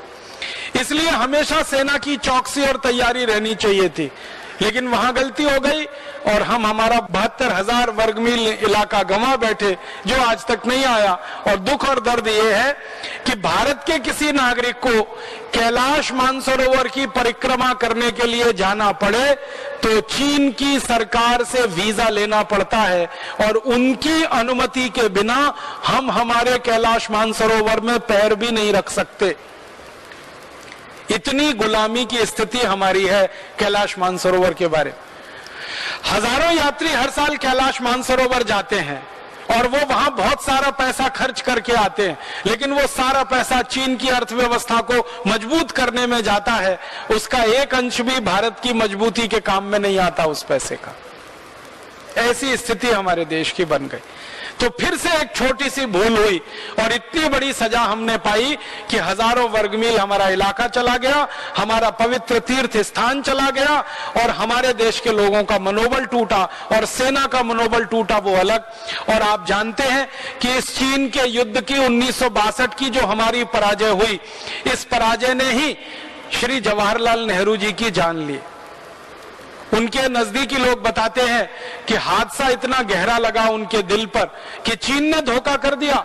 जिस देश पर उन्होंने सबसे ज्यादा भरोसा किया उसने धोखा कर दिया, तो वो बर्दाश्त नहीं कर पाए और 27 मई 1964 को वो स्वर्गवासी हो गए, इस देश को और दुनिया को छोड़कर चले गए। उसके बाद भारत की कमान श्री लाल बहादुर शास्त्री जी के हाथ में आई और उन्होंने बहुत बड़ा पराक्रम दिखाया इस देश में। प्रधानमंत्री बनते ही उन्होंने दो बातें कही पूरे देश को। एक तो कहा कि सेना को ताकतवर बनाना है, चाहे इसके लिए कितने भी संसाधन जुटाने पड़े, चाहे इसके लिए कहीं से भी मदद लानी पड़े और चाहे इसके लिए देश को एक समय भोजन छोड़ना पड़े, लेकिन सेना की ताकत को बढ़ाना है और संसाधनों को जुटाना है। क्योंकि सेना की ताकत अगर कमजोर हुई तो देश के ऊपर फिर कोई विदेशी हमला होगा और फिर हजारों वर्ग मील जमीन हमारे हाथ से जाएगी। तो श्री लाल बहादुर शास्त्री जी ने नीति को उलट दिया। शास्त्री जी के पहले की सरकार की नीति थी सेना पे खर्चा नहीं करना, युद्ध के सामान का उत्पादन नहीं करना, हथियार नहीं बनाने। अब शास्त्री जी ने उलट दिया कि सेना के ऊपर ही सबसे ज्यादा खर्चा करना है और युद्ध के हथियारों के ऊपर खर्चा बढ़ाना है और जो कारखाने बंद कराए गए हैं उनको फिर से उत्पादन में लगाना है। तो पूरे बजट का लगभग 25% हिस्सा उन्होंने सेना के लिए आवंटित किया। भारत के इतिहास में वो पहले और आखिरी प्रधानमंत्री हैं जिन्होंने बजट का 25% हिस्सा सेना के लिए आवंटित किया और सेना को खुली छूट दी कि आप तैयारी करिए और ऐसी तैयारी करिए कि कल युद्ध लड़ना है, दुश्मन कभी भी फिर आ सकता है, पलटवार कर सकता है। तो सेना में चाक चौबंदी शुरू हुई, सेना में हथियार बनना शुरू हुए, ताकत बढ़ी। और शास्त्री जी ने ये जो नारा लगाया था ना, वो खाली नारा नहीं था, जय जवान, जवानों की जय होनी ही चाहिए, इसके लिए उन्होंने करके दिखा दिया। ताकत बढ़ी, सेना में सब काम फिर अच्छे से शुरू हो गए और सेना की ताकत बढ़ते बढ़ते इतनी बढ़ गई कि 1965 में फिर पाकिस्तान का हमला हुआ, आप सभी जानते हैं। और पाकिस्तान इस गलतफहमी में था कि भारत की सरकार की नीति ऐसी है कि सेना की मदद कम करो, पैसे कम खर्च करो। तो पाकिस्तान इस गलतफहमी में था कि इस समय भारत पर हमला करेंगे तो जम्मू कश्मीर को ले लेंगे हम, क्योंकि भारत की सेना कमजोर है, क्योंकि चीन से पराजित हो चुकी है, क्योंकि चीन से हार चुकी है। तो पाकिस्तान ने 1965 में, माने चीन युद्ध खत्म होने के लगभग 2-2.5 वर्षों में ही पाकिस्तान का हमला फिर हो गया। लेकिन पाकिस्तान को यह नहीं मालूम था कि भारत का प्रधानमंत्री बदल चुका है, भारत की नीतियां बदल चुकी हैं, भारत की सेना बदल चुकी है, सेना की तैयारी बहुत हो चुकी है, हथियार उनके पास बहुत आ गए हैं, गोला बारूद भरपूर है उनके पास। तो जब पाकिस्तान का हमला हुआ ना 1965 में, तो बहुत बुरी पराजय हुई पाकिस्तान की, बुरी तरह से मारा भारत की सेना ने पाकिस्तान को। और आप हैरान हो जाएंगे, हमला शुरू होने के 12 दिन के अंदर पाकिस्तानी सेना के पसीने छूट गए थे। पाकिस्तानी सेना के जो सेना नायक है ना, उन्होंने अपनी आत्मकथा में लिखा है कि 1965 के युद्ध में तो हम ऐसे बुरे फंसे, हमको कल्पना नहीं थी कि भारत की सेना इतनी ताकत से जवाब देगी। हम तो इस कल्पना में थे कि अभी जाके दिल्ली पे कब्जा कर लेंगे हम तो। एक पाकिस्तानी सेना नायक ने मजाक में कह दिया था कि सवेरे की चाय लाहौर में पिए, अब शाम का खाना मैं दिल्ली में खाऊंगा। तो इस कल्पना से आए थे वो तो हमला करने के लिए, लेकिन भारत की सेना की तैयारी इतनी जबरदस्त थी कि दांत खट्टे हो गए और 12 दिन में पाकिस्तानी सेना का 80% गोला बारूद खर्च हो गया। 12 दिन में इतनी भयंकर लड़ाई हुई, इतनी भयंकर मारामारी हुई। परिणाम क्या हुआ? धीरे धीरे पाकिस्तान को लगा कि अब पीछे हटना ही पड़ेगा। और भारत की सेना ने जब मारना शुरू किया था ना पाकिस्तानी सेना को, तो लाहौर तक इलाका कब्जे में ले लिया। फिर लाहौर तक भारत की सेना पहुंच गई 1965 में। अब पाकिस्तान का डर बढ़ गया कि ये लाहौर गया हाथ से, फिर कराची गया, फिर इस्लामाबाद गया, फिर हैदराबाद गया, अब बचेगा क्या? तो पाकिस्तान भागकर अमेरिका के पास पहुंचा और अमेरिका के राष्ट्रपति को गुहार लगाई और उनसे कहा कि मुझे बचाओ, हमें बचाओ। अब भारत तो कब्जा कर लेगा पूरा, उनकी सेना लाहौर तक पहुंच गई है। तब अमेरिका ने भारत के प्रधानमंत्री को कहा, तो भारत के प्रधानमंत्री ने कहा कि मैं कुछ नहीं कर सकता, हमला मैंने नहीं किया था, हमला पाकिस्तान ने किया था, अब मुझे उसका पूरी ताकत से जवाब देने का अधिकार है, इसलिए मैं मेरी सेना को पीछे नहीं बुला सकता। तो अमेरिका परेशान हो गया और अमेरिका श्री लाल बहादुर शास्त्री जी को जानता था कि ये व्यक्ति दबाव में नहीं आने वाला है। क्यों? एक घटना उसके पहले घटित हो चुकी थी। शास्त्री जी जब प्रधानमंत्री बने ना, तो अमेरिका से लाल रंग का गेहूं आता था इस देश में।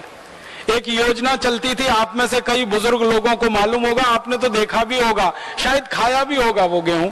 लाल रंग का गेहूं आता था, PL 480 नाम की एक योजना चलती थी। P का मतलब होता है पब्लिक, L का माने होता है लॉ और 480 अमेरिका के कानून के तहत एक व्यवस्था है PL 480 पब्लिक लॉ 480। उसके तहत अमेरिका दूसरे देशों की मदद करता है, तो भारत की मदद करता था। लाल रंग का गेहूं आता था, जिस गेहूं को अमेरिका में जानवर नहीं खाते थे वो भारत को खिलाया जाता था। कारण क्या था? भारत में उस समय गेहूं का उत्पादन थोड़ा कम था, जितनी हमारी जरूरत थी उतना गेहूं पैदा नहीं होता था, तो वो गेहूं हमें लेना पड़ता था और उसकी शर्तें बहुत अपमानजनक थी। तो शास्त्री जी ने प्रधानमंत्री बनने के बाद एक बड़ा फैसला किया था कि ये अमेरिका का लाल गेहूं हमें खाना मंजूर नहीं है। तो शास्त्री जी के जो सेक्रेटरी हुआ करते थे, उन्होंने कहा कि अगर आप अमेरिका का लाल गेहूं नहीं खा सकते तो भूखे मरने के लिए तैयार रहिए। तो शास्त्री जी ने कहा कि सम्मान के साथ भूखे मरना मंजूर है, लेकिन अपमान के साथ विदेशी रोटी खाना मंजूर नहीं। तो सेक्रेटरी हैरान हो गया और शास्त्री जी ने कहा कि तुम इसकी चिंता मत करो, तुम तुम्हारा काम करो, मैं मेरा काम करता हूं। और उन्होंने भारत के लोगों को एक दिन अपील की।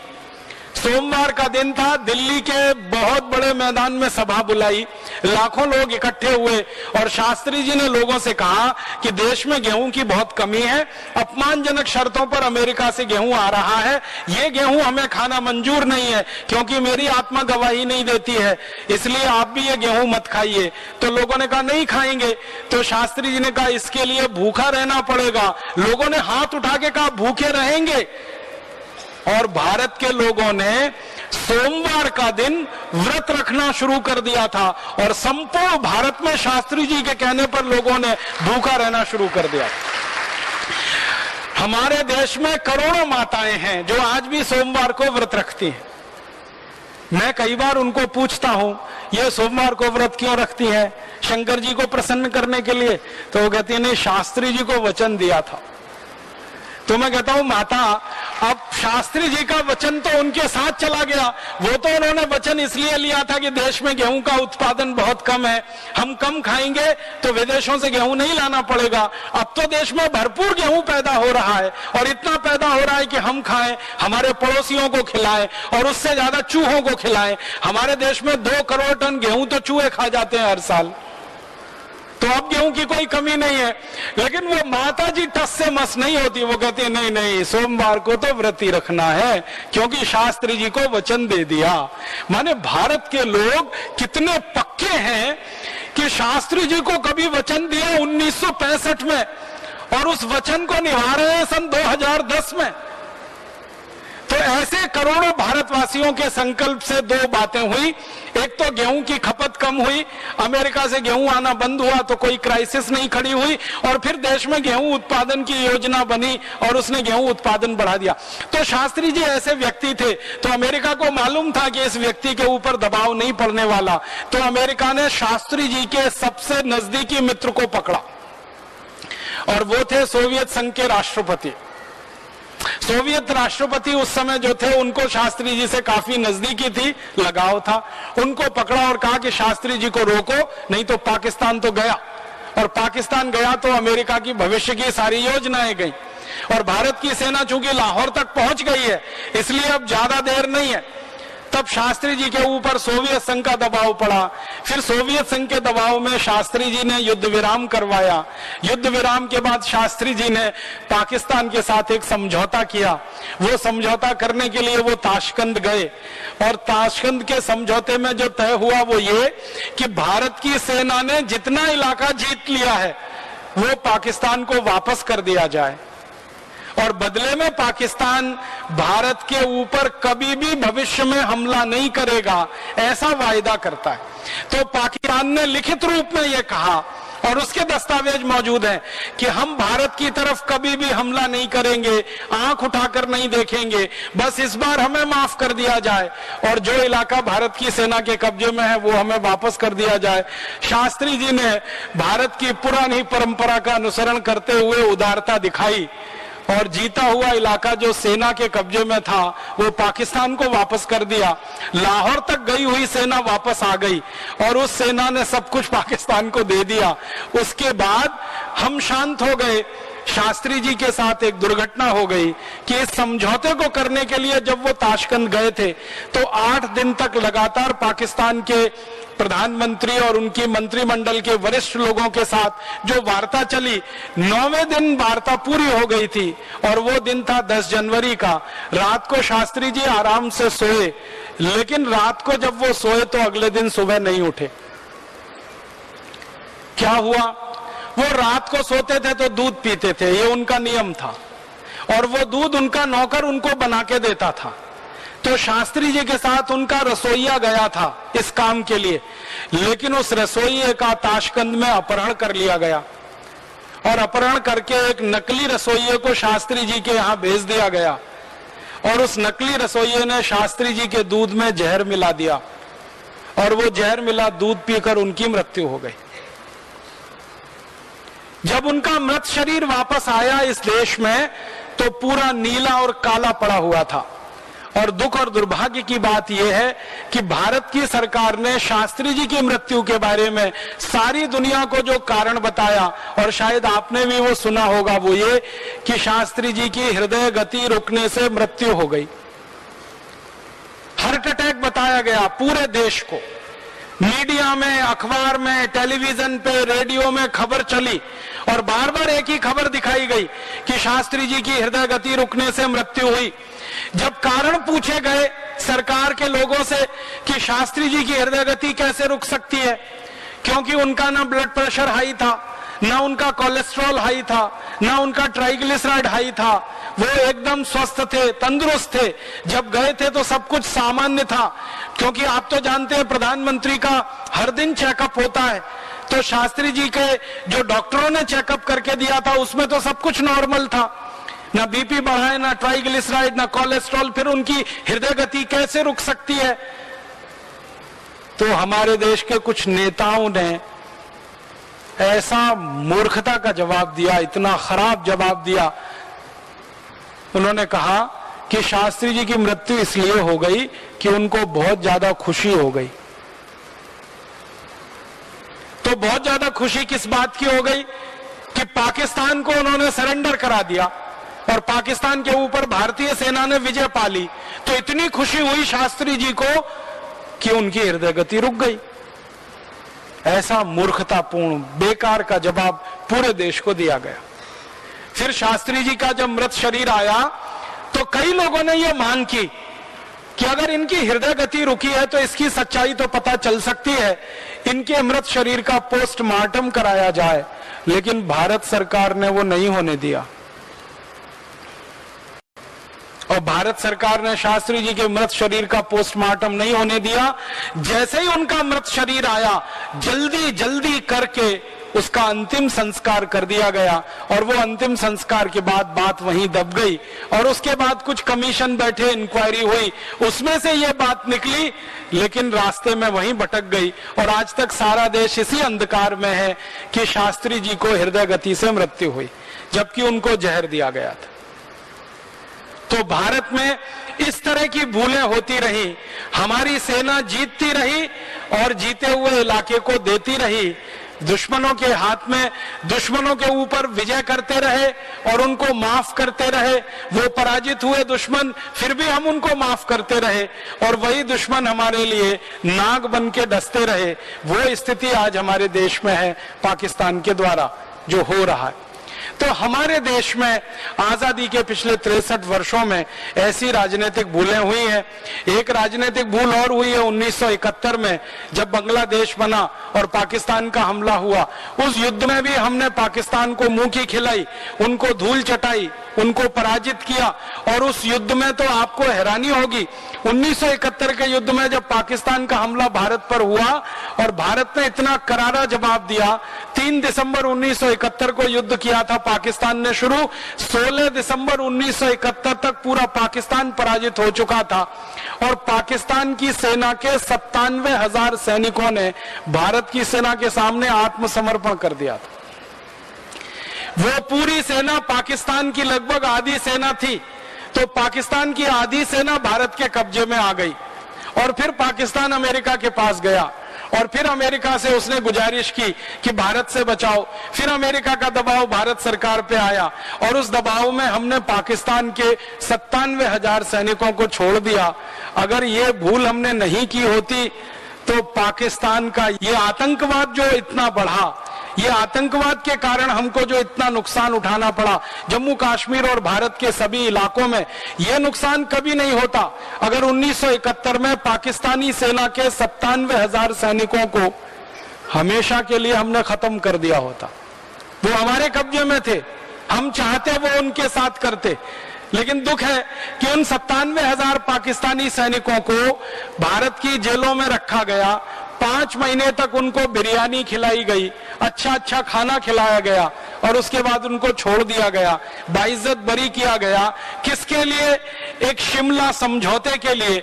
और शिमला समझौता वैसा ही कुछ था जैसे ताशकंद समझौता था। फिर हमने छोड़ा पाकिस्तान को पराजित करके और फिर पाकिस्तान ने वही किया हमारे साथ। तो पिछले आजादी के 63 वर्षों में और आखिरी कोशिश पाकिस्तान ने जो की थी वो आप सभी जानते हैं, कारगिल युद्ध के रूप में हमारी आंखों के सामने आई। वो कारगिल युद्ध भी पाकिस्तान के दुस्साहस का प्रतीक था। तो आजादी के पिछले 63 वर्षों में जो राजनीतिक भूलें हमसे हुई हैं वो कुछ ये है जो हमारे लिए बहुत भारी पड़ गई हैं और बहुत गंभीर हो गई। और पिछले 63 वर्षों में हमसे कुछ आर्थिक भूलें भी हुई हैं और वो आर्थिक भूलें जो हुई उनमें सबसे बड़ी भूल जो हुई वो 1966 में हुई, जब भारत के प्रधानमंत्री ने दुनिया के दबाव में आकर और खासकर अमेरिका के दबाव में आकर भारत के रुपए का अवमूल्यन किया। भारत का रुपया 1966 के पहले तक अमेरिका के डॉलर के लगभग बराबर था। आपको हैरानी होगी ये जानकर, 28 अक्टूबर 1949 तक भारत का 1 रुपया अमेरिका का 1 डॉलर के बराबर था। 28 अक्टूबर 1949 तक भारत का 1 रुपया ब्रिटेन के 1 स्टर्लिंग पाउंड के बराबर था। और भारत का रुपया स्टर्लिंग पाउंड और डॉलर के बराबर था तो रुपए की ताकत थी और क्रय शक्ति उस समय बहुत थी। बाद में भारत सरकार ने अमेरिका के दबाव में आकर अपने रुपए का अवमूल्यन किया और 1966 में 3 जून को रुपए का एक साथ 57% अवमूल्यन कर दिया गया। 57% डिवेल्युएशन हो गया रुपए का। परिणाम क्या हुआ? डॉलर 57% महंगा हो गया, रुपया 57% सस्ता हो गया। और उसके बाद एक सिलसिला चला कि रुपए की कीमत गिरती ही गई, गिरती ही गई, गिरती ही गई, गिरती ही गई। और मुझे आपसे ये बात कहते हुए बहुत दुख है, तकलीफ है कि हमने जब रुपए की मूल्य का आकलन किया था, जब सबसे पहले भारत आजाद हुआ था, लगभग 1 रुपया 1 डॉलर, थोड़े दिन में 4 रुपया 1 डॉलर, फिर 7.5 रुपए 1 डॉलर, फिर 12 रुपए 1 डॉलर, फिर एक दिन अचानक से 21 रुपए 1 डॉलर, फिर एक दिन पता चला 32 रुपए 1 डॉलर, फिर 38 रुपए 1 डॉलर, फिर 42 रुपए, फिर 46 रुपए और अब 48 रुपए 1 डॉलर और एक दिन तो 50 रुपए डॉलर तक पहुंच चुका है। इतने रुपए की कीमत गिर चुकी है। माने आजादी के पिछले 63 वर्षों में हमारी अपनी गलती से, हमारी अपनी भूल से रुपए का कितना अवमूल्यन हुआ है। अगर 1 रुपया 1 डॉलर को ध्यान में रखें और अब 50 रुपए 1 डॉलर है, तो रुपए का अवमूल्यन लगभग 50 गुना हो चुका है। और ये रुपए के अवमूल्यन के 50 गुने होने का मतलब रुपए की कीमत 5000% कम हो चुकी है। और ये कीमत कम होने का मतलब हमारे ऊपर विदेशों का कर्जा 50 गुना बढ़ चुका है। अगर हमने 1947 में 1 डॉलर का कर्ज लिया हो, अब 2010 में उसको वापस करना हो, तो जब हमने कर्ज लिया था तो 1 रुपया था 1 डॉलर, अब कर्ज वापस देना है तो जो 1 रुपए का कर्ज था वो 50 रुपए में वापस होगा। तो कर्ज 50 गुना बढ़ा लिया, कर्ज का ब्याज 50 गुना बढ़ गया, और विदेशी कंपनियों को जो मुनाफा यहां से हो रहा है वो 50 गुना बढ़ गया, क्योंकि डॉलर 50 गुना ताकतवर हो गया। ये बहुत बड़ी आर्थिक भूल हमने की 1966 में, और इस भूल को लगातार होने दिया, और होते होते आज रुपया इतना कमजोर हो गया। दुनिया का कोई देश अपनी करेंसी की ताकत को कम नहीं होने देता, लेकिन भारत ने अपने रुपए की ताकत को इतना कम होने दिया। ये आर्थिक भूल हमसे बहुत बड़ी हुई। और इसी तरह की एक आर्थिक भूल पिछले 63 वर्षों में हमसे हुई। 1991 में जो कल मैं आपसे कह रहा था वो ये कि विदेशी कंपनियों के लिए सारे दरवाजे हमने खोल दिए। जिस विदेशी कंपनी को भारत से भगाया था 1942 में, जिस विदेशी कंपनी के लिए हमने नारा लगाया था भारत छोड़ो, आज उन विदेशी कंपनियों को हम दरवाजा खोल के वापस बुला रहे हैं और कह रहे हैं वापस आओ और भारत को लूट कर चले जाओ। तो जो कंपनी गई थी वो फिर वापस आ गई, और अकेली नहीं आई है, अब हजारों कंपनियां आई हैं। पहले एक कंपनी को भगाते रहे 250 साल तक, अब 5000 कंपनियां आ गई। उनके लिए उदारीकरण की नीति, वैश्वीकरण की नीति, और इन कंपनियों ने अंधाधुंध लूटना शुरू किया है इस देश को, और लाखों करोड़ों रुपए की संपत्ति ले जा रहे हैं। ये बात मैं पहले ही कह चुका हूं, यहां सिर्फ संकेत में कह रहा हूं।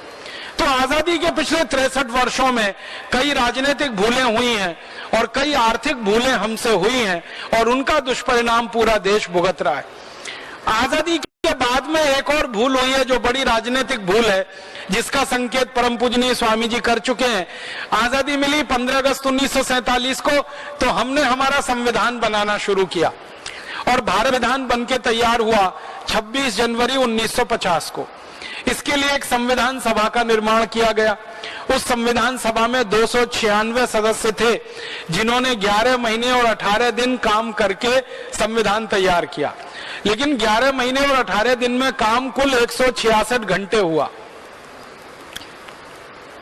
और उसमें संविधान तैयार हो गया। भारत का संविधान दुनिया का सबसे बड़ा संविधान है। इतना बड़ा लिखित संविधान दुनिया के किसी देश के पास नहीं है जो भारत के पास है। 395 तो अनुच्छेद हैं, जिसको हम आर्टिकल्स कहते हैं, और इतना मोटा सा पूरा पुस्तक है, शास्त्र जैसा, आप कभी भी खरीद के देख सकते हैं। दुनिया के किसी देश में इतना बड़ा संविधान नहीं, हमने बनाया। तो बहुत बार मेरे मन में यह आता था कि मात्र 11 महीने 18 दिन के समय में इतना मोटा संविधान कैसे बना लिया हमने। इसको बनाने में तो ज्यादा समय लगना चाहिए। जब खोजना शुरू किया तो पता चला कि इस संविधान में हमने कुछ खास नहीं बनाया। अंग्रेजों ने एक कानून बनाकर हमारे देश में छोड़ा हुआ था, उसी को हमने भारत का संविधान बना लिया। अंग्रेजों का एक कानून था इस देश में 1935 में, उसका नाम था गवर्नमेंट ऑफ इंडिया एक्ट।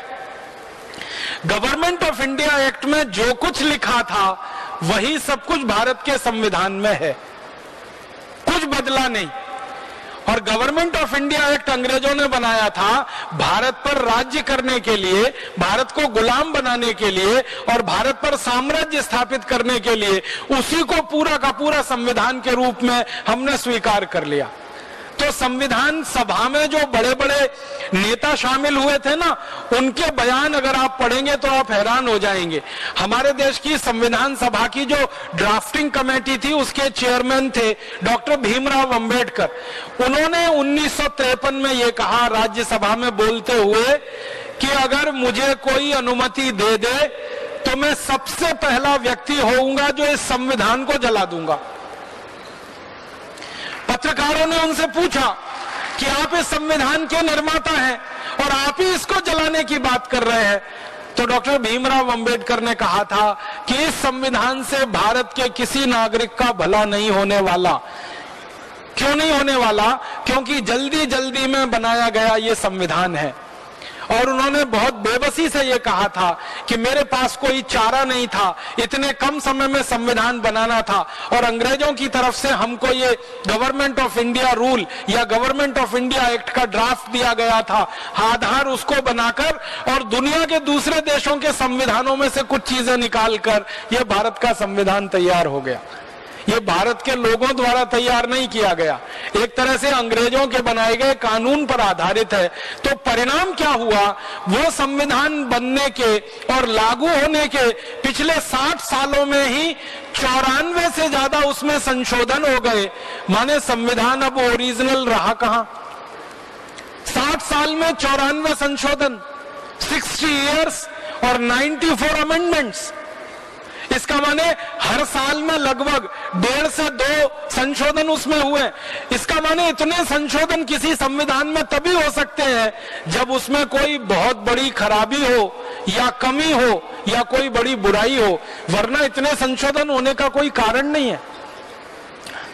संविधान सभा में सच्चिदानंद सिन्हा थे, पंडित जवाहरलाल नेहरू थे, सरदार वल्लभ भाई पटेल थे, सरोजनी नायडू थी, राजकुमारी अमृत कौर थी, ऐसे भारत के बड़े बड़े दिग्गज नेता थे। इनके बयानों को अगर आप पढ़ेंगे तो हैरान हो जाएंगे। ये सबके सब ये कह रहे हैं अपने बयानों में कि भारत के शहीदों ने, क्रांतिवीरों ने जिस कल्पना से देश की आजादी की लड़ाई लड़ी है, उस कल्पना को ये संविधान कहीं भी पूरा नहीं करता और शहीदों के सपने इस संविधान से पूरे नहीं हो पाएंगे, ये पक्का है। और उनके बयान आज हमारे सामने है। 63 सालों में हमें दिखाई दे रहा है कि यह संविधान ना देश का भला कर पा रहा है, ना समाज का भला कर पा रहा है। ये एक बड़ी भारी हमसे भूल हो गई। अच्छा होता हम छोटा संविधान बनाते, लेकिन मौलिक होता, अपना होता, अंग्रेजों के कानून की नकल नहीं होता।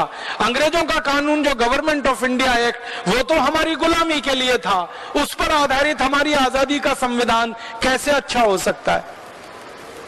और एक और ऐसी ही भूल हमसे हो गई, वो ये कि अंग्रेज जब गए तो उन्होंने जितने कानून बनाए थे भारत पर राज्य करने के लिए, वो सारे कानून हमने जैसे के तैसे रख लिए, उसमें थोड़ा भी फेरबदल नहीं किया। अंग्रेजों ने 34,735 कानून बनाए थे भारत को गुलाम रखने के लिए। आजादी के बाद भी वही 34,735 कानून चल रहे हैं। कुछ और नए कानून हमने बनाए हैं, वो पुराने कानूनों को ही आगे बढ़ाने वाले हैं, उनसे कुछ अलग नहीं। अंग्रेजों का बनाया हुआ एक कानून है इंडियन पुलिस एक्ट, 1860 में बना, वही अभी तक चल रहा है। अंग्रेजों का एक कानून है आईपीसी, इंडियन पीनल कोड, वो 1861 में बना, आज भी चल रहा है। अंग्रेजों का एक कानून है सीआरपीसी, क्रिमिनल प्रोसीजर कोड, वो 1861 में बना, आज भी चल रहा है। अंग्रेजों का एक कानून है इंडियन फॉरेस्ट एक्ट, वो अंग्रेजों ने बनाया, आज भी चल रहा है। अंग्रेजों का बनाया हुआ कानून है लैंड एक्विजिशन एक्ट, वो उन्होंने बनाया, आज भी चल रहा है। अंग्रेजों का बना हुआ है फॉरेस्ट कंजर्वेशन एक्ट, वो अंग्रेजों का है, आज भी चल रहा है। अंग्रेजों का बना हुआ इंडियन इलेक्ट्रिसिटी एक्ट, वो अंग्रेजों ने बनाया, आज भी चल रहा है। ऐसे 34,735 कानून जो अंग्रेजों ने भारत को गुलाम रखने के लिए बनाए, वही आजादी के बाद चल रहे हैं। इसलिए कई बार हमको ऐसा लगता है कि आजादी तो आई नहीं है, ये तो अधूरी है, ये तो अंग्रेजों को हमने भगाया, लेकिन अंग्रेजियत को तो हम भगा नहीं पाए अभी तक। अंग्रेजों के बनाए गए कानून हैं तो अंग्रेजियत भी इस देश में है। और इसी तरह की एक भूल हमसे हुई, अंग्रेज आए थे तो उनकी भाषा आई अंग्रेजी, अंग्रेज चले गए तो अंग्रेजी को भगा देना चाहिए था, लेकिन अंग्रेज तो भाग गए, अंग्रेजी अभी भी इस देश में है और हम सबके लिए तकलीफ का कारण बनी हुई है। भारत में मात्र 1% लोग अंग्रेजी जानते हैं, लेकिन ऊपर से नीचे तक सारा काम अंग्रेजी में होता है। सुप्रीम कोर्ट में बहस अंग्रेजी में होती है, सुप्रीम कोर्ट में सुनवाई अंग्रेजी में होती है, सुप्रीम कोर्ट के फैसले अंग्रेजी में आते हैं। न वादी अंग्रेजी जानता है, न प्रतिवादी अंग्रेजी जानता है, वो अपने फैसले को समझ नहीं पाता, बहस क्या हो रही है उसको कुछ मालूम नहीं पड़ पाता, चुपचाप बेचारा खड़ा खड़ा देखता रहता है और कानून कहता है कि हम उसके लिए न्याय कर रहे हैं। सबसे बड़ा अन्याय तो यह है कि उसकी भाषा में उसके फैसले नहीं आ रहे हैं और हाई कोर्ट में भी अक्सर बहस अंग्रेजी में होती है। भारत की बड़ी बड़ी केंद्रीय प्रशासनिक परीक्षाओं को पास करना हो तो अंग्रेजी आना बहुत जरूरी है, भारत की सेना में भर्ती होना हो तो अंग्रेजी आना बहुत जरूरी है। और माफ कीजिएगा, सिर्फ 1 करोड़ से कम लोग हैं जो अंग्रेजी जानते हैं इस देश में, तो उनके लिए तो भारत सब कुछ है। और जिन 114 करोड़ को अंग्रेजी नहीं आती उनके लिए भारत तो बेगाना देश बना हुआ है, कोई दूसरा देश बना हुआ। ये भाषा भी अंग्रेजों की अभी तक हम नहीं भगा पाए, ये भी हमसे भूल हो गई। ऐसी कई भूलें हमने आजादी के 63 वर्षों में की। और आजादी के पहले जो भूल हमने की है, सबसे बड़ी भूल जिसका भुगतान आज तक ये देश कर रहा है, एक राजा था, जहांगीर उसका नाम था, उसने अंग्रेजों की एक कंपनी को व्यापार करने का लाइसेंस दे दिया। और मैं मानता हूं कि पिछले 500 साल की सबसे बड़ी भूल वही हो गई। ईस्ट इंडिया कंपनी को जहांगीर ने जब व्यापार करने का लाइसेंस दिया सन 1618 में, तो शायद जहांगीर को यह भी नहीं मालूम होगा कि यह कंपनी एक दिन भारत को गुलाम बना लेगी। उसने तो अंग्रेजों से व्यापार के लालच में लाइसेंस दे दिया और वही लाइसेंस हमारे लिए इतना भारी पड़ गया, और इतना भारी पड़ गया कि सारा देश अंग्रेजों की गुलामी में लगभग 250 वर्षों के लिए चला गया। पहले कंपनी की गुलामी की हमने, फिर उसके बाद में अंग्रेजों की सरकार की गुलामी की हमने।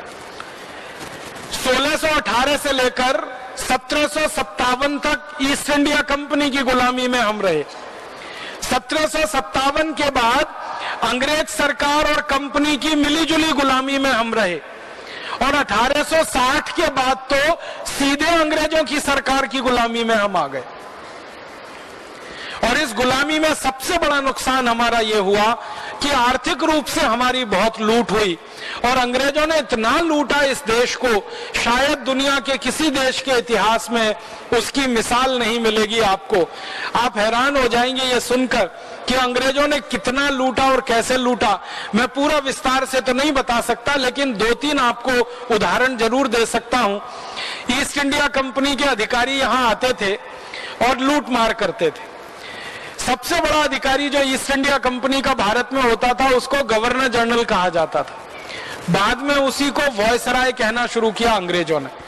तो ईस्ट इंडिया कंपनी का सबसे पहला जो गवर्नर जनरल इस देश में आया उसका नाम था रॉबर्ट क्लाइव। 1757 की ये कहानी है। वो बंगाल के राजा के पास आया था। बंगाल का उस समय राजा था, उसका नाम था सिराजुद्दौला। तो सिराजुद्दौला के पास रॉबर्ट क्लाइव पहुंचा था और उसने ये कहा कि हमको बंगाल में व्यापार करने का लाइसेंस चाहिए। सिराजुद्दौला ने मना कर दिया कि हम आपको व्यापार करने का लाइसेंस नहीं दे सकते। क्यों? तो सिराजुद्दौला ने कहा कि अंग्रेजों का कुछ भरोसा नहीं है, ये जहां व्यापार करने के लिए घुसते हैं उसी राज्य पर कब्जा कर लेते हैं, इसलिए मैं मेरे राज्य में अंग्रेजों को नहीं आने दूंगा। उसने मना कर दिया। तो रॉबर्ट क्लाइव ने सिराजुद्दौला को चुनौती दी और उसने ये कहा कि अगर आप मुझे व्यापार करने का लाइसेंस नहीं दे सकते तो मैं बंगाल पर हमला करूंगा और बंगाल राज्य को जीत लूंगा और उसके बाद मैं यहां पर व्यापार करूंगा। तो सिराजुद्दौला ने कहा ठीक है, हमला करके देख लो, अगर तुम विजयी हो गए तो बंगाल तुम्हारा है, और मैं विजयी हुआ तो तुमको बंगाल से भगा दूंगा और जाना पड़ेगा। इस आधार पर रॉबर्ट क्लाइव और सिराजुद्दौला के बीच में एक युद्ध हुआ, जिस युद्ध को आपने बचपन में इतिहास की किताबों में पढ़ा होगा, प्लासी का युद्ध। प्लासी एक छोटा सा स्थान है कलकत्ता के नजदीक में, मैदान है एक, वहां पर युद्ध तय हुआ और 23 जून 1757 को प्लासी का युद्ध हुआ, ऐसा हम इतिहास में पढ़ते हैं। लेकिन जब दस्तावेज देखना शुरू किया मैंने तो पता चला कि 23 जून 1757 को प्लासी के मैदान में कोई युद्ध ही नहीं हुआ। क्या हुआ? अंग्रेजों ने सिराजुद्दौला को चुनौती दी थी युद्ध की, तो सिराजुद्दौला की सेना जब आई युद्ध के लिए तो अंग्रेजों की सेना से वो बहुत बड़ी थी। ये जो रॉबर्ट क्लाइव था अंग्रेजों की सेना का सेनापति, इसके पास सिर्फ 350 सैनिक थे और सिराजुद्दौला की जो सेना थी उसके पास 18,000 सैनिक थे। अब आप कल्पना करिए कि अंग्रेजों के 350 सैनिक और भारतीय सेना के 18,000 सैनिक, युद्ध में कौन जीतेगा? तो आप कहेंगे भारत की सेना जीतेगी, लेकिन ऐसा नहीं हुआ। हुआ क्या कि जब रॉबर्ट क्लाइव ने देखा कि मेरे सामने तो इतनी बड़ी सेना है और रॉबर्ट क्लाइव की सेना तो बहुत छोटी सी है, तो उसने युद्ध का पैतरा बदल दिया और उसने एक चालाकी की। और चालाकी क्या की कि अपना एक आदमी उसने सिराजुद्दौला की सेना में भेजा और उस आदमी को यह कहा कि तुम जाकर यह पता लगाओ कि सिराजुद्दौला की सेना में कौन व्यक्ति है जिसको रिश्वत देकर खरीदा जा सकता है, भ्रष्टाचार करके अपनी तरफ मिलाया जा सकता है। तो उसका दूत गया सिराजुद्दौला की सेना में पता करने। तो सिराजुद्दौला की सेना का सेनापति था मीर जाफर। वो पैसे का थोड़ा लालची था और कुर्सी का भी लालची था। तो मीर जाफर के पास जब ये गया सैनिक अंग्रेजों वाला, तो मीर जाफर को उसने एक प्रपोजल दिया, एक प्रस्ताव दिया कि मीर जाफर तुम अंग्रेजों से मिल जाओ तो हम तुमको बंगाल का राजा बना देंगे। तुम अभी तक सेनापति हो, हम तुमको राजा बना देंगे। मतलब सीधा सा ये है कि मीर जाफर को प्रपोजल दिया गया कि तुम डिफेंस मिनिस्टर हो, हम तुमको प्राइम मिनिस्टर बना देंगे, तुम हमारे साथ मिल जाओ। तो मीर जाफर ने कहा मुझे क्या करना पड़ेगा? तो अंग्रेजों के सेनापति रॉबर्ट क्लाइव ने कहा कि तुमको एक ही काम करना है, युद्ध नहीं करना, हमारे ऊपर हमला नहीं करना। तो क्या करना? रॉबर्ट क्लाइव ने कहा कि तुम तुम्हारे सैनिकों को बोलो कि वो हमारे सामने आत्मसमर्पण कर दें और हम आत्मसमर्पण जब करा लेंगे तुम्हारी सेना से तो तुम्हारी सेना और हमारी सेना मिल जाएगी। मिलकर मीर जाफर और रॉबर्ट क्लाइव सिराजुद्दौला का मर्डर कर देंगे, हत्या कर देंगे और सिराजुद्दौला मर जाएगा, फिर तुमको राजा बना देंगे। तो मीर जाफर तैयार हो गया, उसको लालच आ गया और अंग्रेजों ने उसको यह भी कहा कि 1 कोटी स्वर्ण मुद्राएं भी देंगे। तो स्वर्ण मुद्राओं के लालच में और राजा बनने के लालच में वो पिघल गया, फिसल गया। उसने अंग्रेजों से एक संधि कर ली और उस संधि के आधार पर 18,000 सैनिकों के सेनापति मीर जाफर ने 350 अंग्रेजी सैनिकों के सामने सरेंडर कर दिया और अंग्रेजों के 350 सैनिकों ने 18,000 सैनिकों के ऊपर जीत हासिल कर ली। अब ये 18,000 सैनिक और अंग्रेजों के 350 सैनिक मिलकर एक हो गए और इन्होंने प्लान बना लिया कि सिराजुद्दौला को मार देना है। तो सिराजुद्दौला को मारने के लिए ये प्लासी के मैदान से चले घोड़े पर सवार होकर। तो रॉबर्ट क्लाइव आगे आगे था, 350 उसके सैनिक पीछे थे और उसके पीछे 18,000 सैनिक थे और उन्हीं में मीर जाफर भी था। तो ये सब घोड़े पर चढ़कर गए। कहां गए? मुर्शिदाबाद नाम के एक शहर तक गए, क्योंकि उस जमाने में राजधानी मुर्शिदाबाद थी बंगाल की और राजा जो था वो मुर्शिदाबाद में रहता था। तो रॉबर्ट क्लाइव ने अपनी डायरी में लिखा है कि मैं मेरे सैनिकों के साथ भारत के 18,000 सैनिकों को बंदी बनाकर चल रहा था, घोड़े पर मैं आगे आगे बैठा हुआ था, भारत के सैनिक मेरे पीछे पीछे चल रहे थे और सड़क पर रास्ते के दोनों तरफ भारत के हजारों लोग हमारा जुलूस देख रहे थे। और रॉबर्ट क्लाइव ने एक बात लिखी अपनी डायरी में कि जो भारत के लोग मेरा जुलूस देख रहे थे वो मेरे जुलूस पर तालियां बजा रहे थे और जो भारत के सैनिकों को मैंने बंदी बनाया है वो आज्ञाकारी सैनिकों की तरह सिर झुकाकर चले जा रहे थे। फिर वो कहता है काश एक भी भारतवासी ने मुझे पत्थर उठा के मारा होता तो मैं उसी दिन मर गया होता और भारत का इतिहास उसी दिन बदल गया होता। लेकिन ये भारतवासी पत्थर नहीं मारते हैं, ये तालियां बजाते रहते हैं और अंग्रेजों का स्वागत करने के लिए सड़क के दोनों किनारे खड़े होते रहते। ये बहुत दर्दनाक वाक्य है।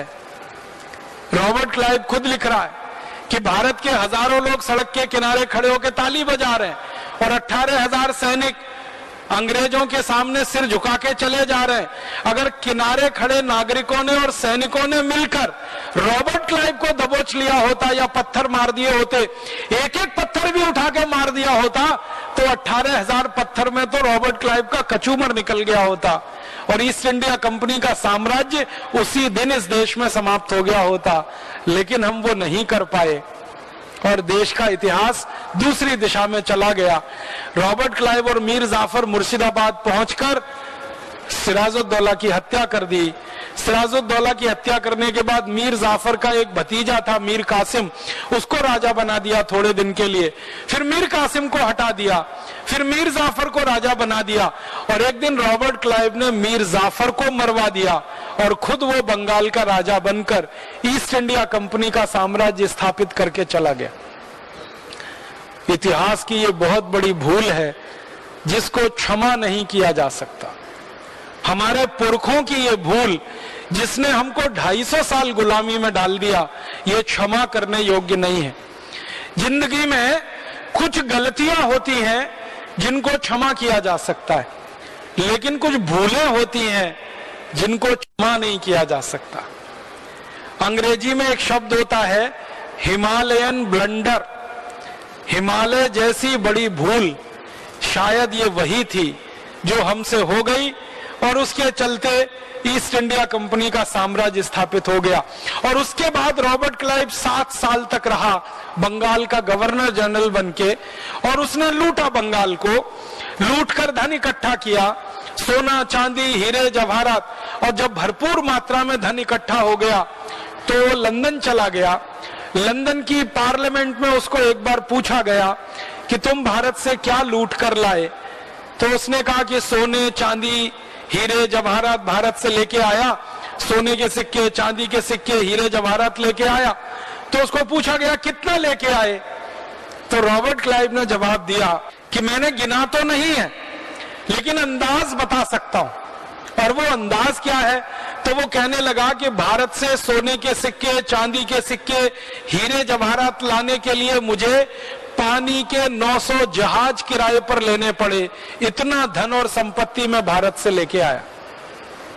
फिर उसको पूछा गया कि ये जहाज कितना बड़ा, तो वो कहता है कि एक जहाज में कम से कम 60 से 70 मीट्रिक टन सोने के सिक्के आ सके, इतना बड़ा। तो 60 से 70 मीट्रिक टन, 1 मीट्रिक टन में 1000 किलोग्राम होते हैं, तो 60 से 70 हजार किलोग्राम सोना आए, इतना बड़ा एक जहाज, और ऐसे 900 जहाज भर के वो यहां से ले गया। तो आप कल्पना करिए कितना लूटा भारत को। और ये रॉबर्ट क्लाइव अकेला लुटेरा नहीं था भारत को लूटने वाला। रॉबर्ट क्लाइव आया, लूट कर चला गया, उसके बाद वॉरेन हेस्टिंग्स आया, वो लूट कर चला गया। फिर उसके बाद हमारे देश में 84 अंग्रेजों के गवर्नर जनरल आए। Robert Clive, Warren Hastings, Canning, Curzon, Linlithgow और विलियम वेंटिंग, डलहौजी, और अंतिम गवर्नर जनरल जो उनका, जिसको हम माउंटबेटन कहते हैं, तो रॉबर्ट क्लाइव से लेकर माउंटबेटन तक 84 गवर्नर जनरल आए और सबने लूटा है इस भारत को, किसी ने छोड़ा नहीं है। अंतर इतना है कि रॉबर्ट क्लाइव ने कुछ ज्यादा लूटा, दूसरे उतना नहीं लूट पाए, लेकिन लूटते ही रहे हैं और ये लूट का धन इंग्लैंड ले जाते रहे हैं। हम लोगों ने ये 84 गवर्नर जनरलों द्वारा लूटा गया भारत से जो धन है उसका एक अनुमान लगाया है। पूरा पक्का तो पता नहीं चल पाता, लेकिन एक अनुमान है, और वो अनुमान है कि करीब 300 लाख करोड़ रुपए की संपत्ति इन अंग्रेजों ने लूटी है भारत देश से। 300 लाख करोड़, इतना बड़ा धन और संपत्ति यहां से लूटा। एक छोटी सी भूल हुई जहांगीर से, उसने अंग्रेजी कंपनी को व्यापार करने का लाइसेंस दिया। दूसरी भूल हमसे हुई कि रॉबर्ट क्लाइव जैसे अंग्रेज को हमने पत्थरों से मार नहीं डाला, बल्कि उसके जुलूस का तालियां बजाकर स्वागत किया। और ये दो भूलें इतनी भारी पड़ गई पूरे देश को कि अंग्रेजों का साम्राज्य 250 वर्षों तक चल पड़ा। आपके मन में और एक प्रश्न आएगा कि क्या इसके अलावा और भी कुछ भूलें हुई हमसे? हाँ हुई। जब ईस्ट इंडिया कंपनी को व्यापार करने का लाइसेंस मिल गया और जहांगीर नाम के राजा ने वो लाइसेंस दे दिया, तो जहांगीर थोड़े दिन के बाद मर गया और जहांगीर के स्थान पर फिर एक दूसरा मुगल बादशाह आ गया और उसका नाम था औरंगजेब। औरंगजेब ने जब सत्ता संभाली इस देश में तो अंग्रेजों के साथ उसका जबरदस्त युद्ध हुआ और सन 1688 में औरंगजेब ने पूरी ईस्ट इंडिया कंपनी की सेना को पराजित कर दिया और ईस्ट इंडिया कंपनी पूरी तरह से हार गई और औरंगजेब की शरणागति उन्होंने स्वीकार की और ईस्ट इंडिया कंपनी के अधिकांश सैनिकों को औरंगजेब ने मार डाला युद्ध में। औरंगजेब के बारे में आप सभी जानते हैं, थोड़ा क्रूर था, निष्ठुर था, लेकिन बहुत बहादुर भी था। मारा उसने अंग्रेजों को और गाजर मूली की तरह से काट दिया 1688 में। अंग्रेजों की सेना पूरी तरह से परास्त हुई।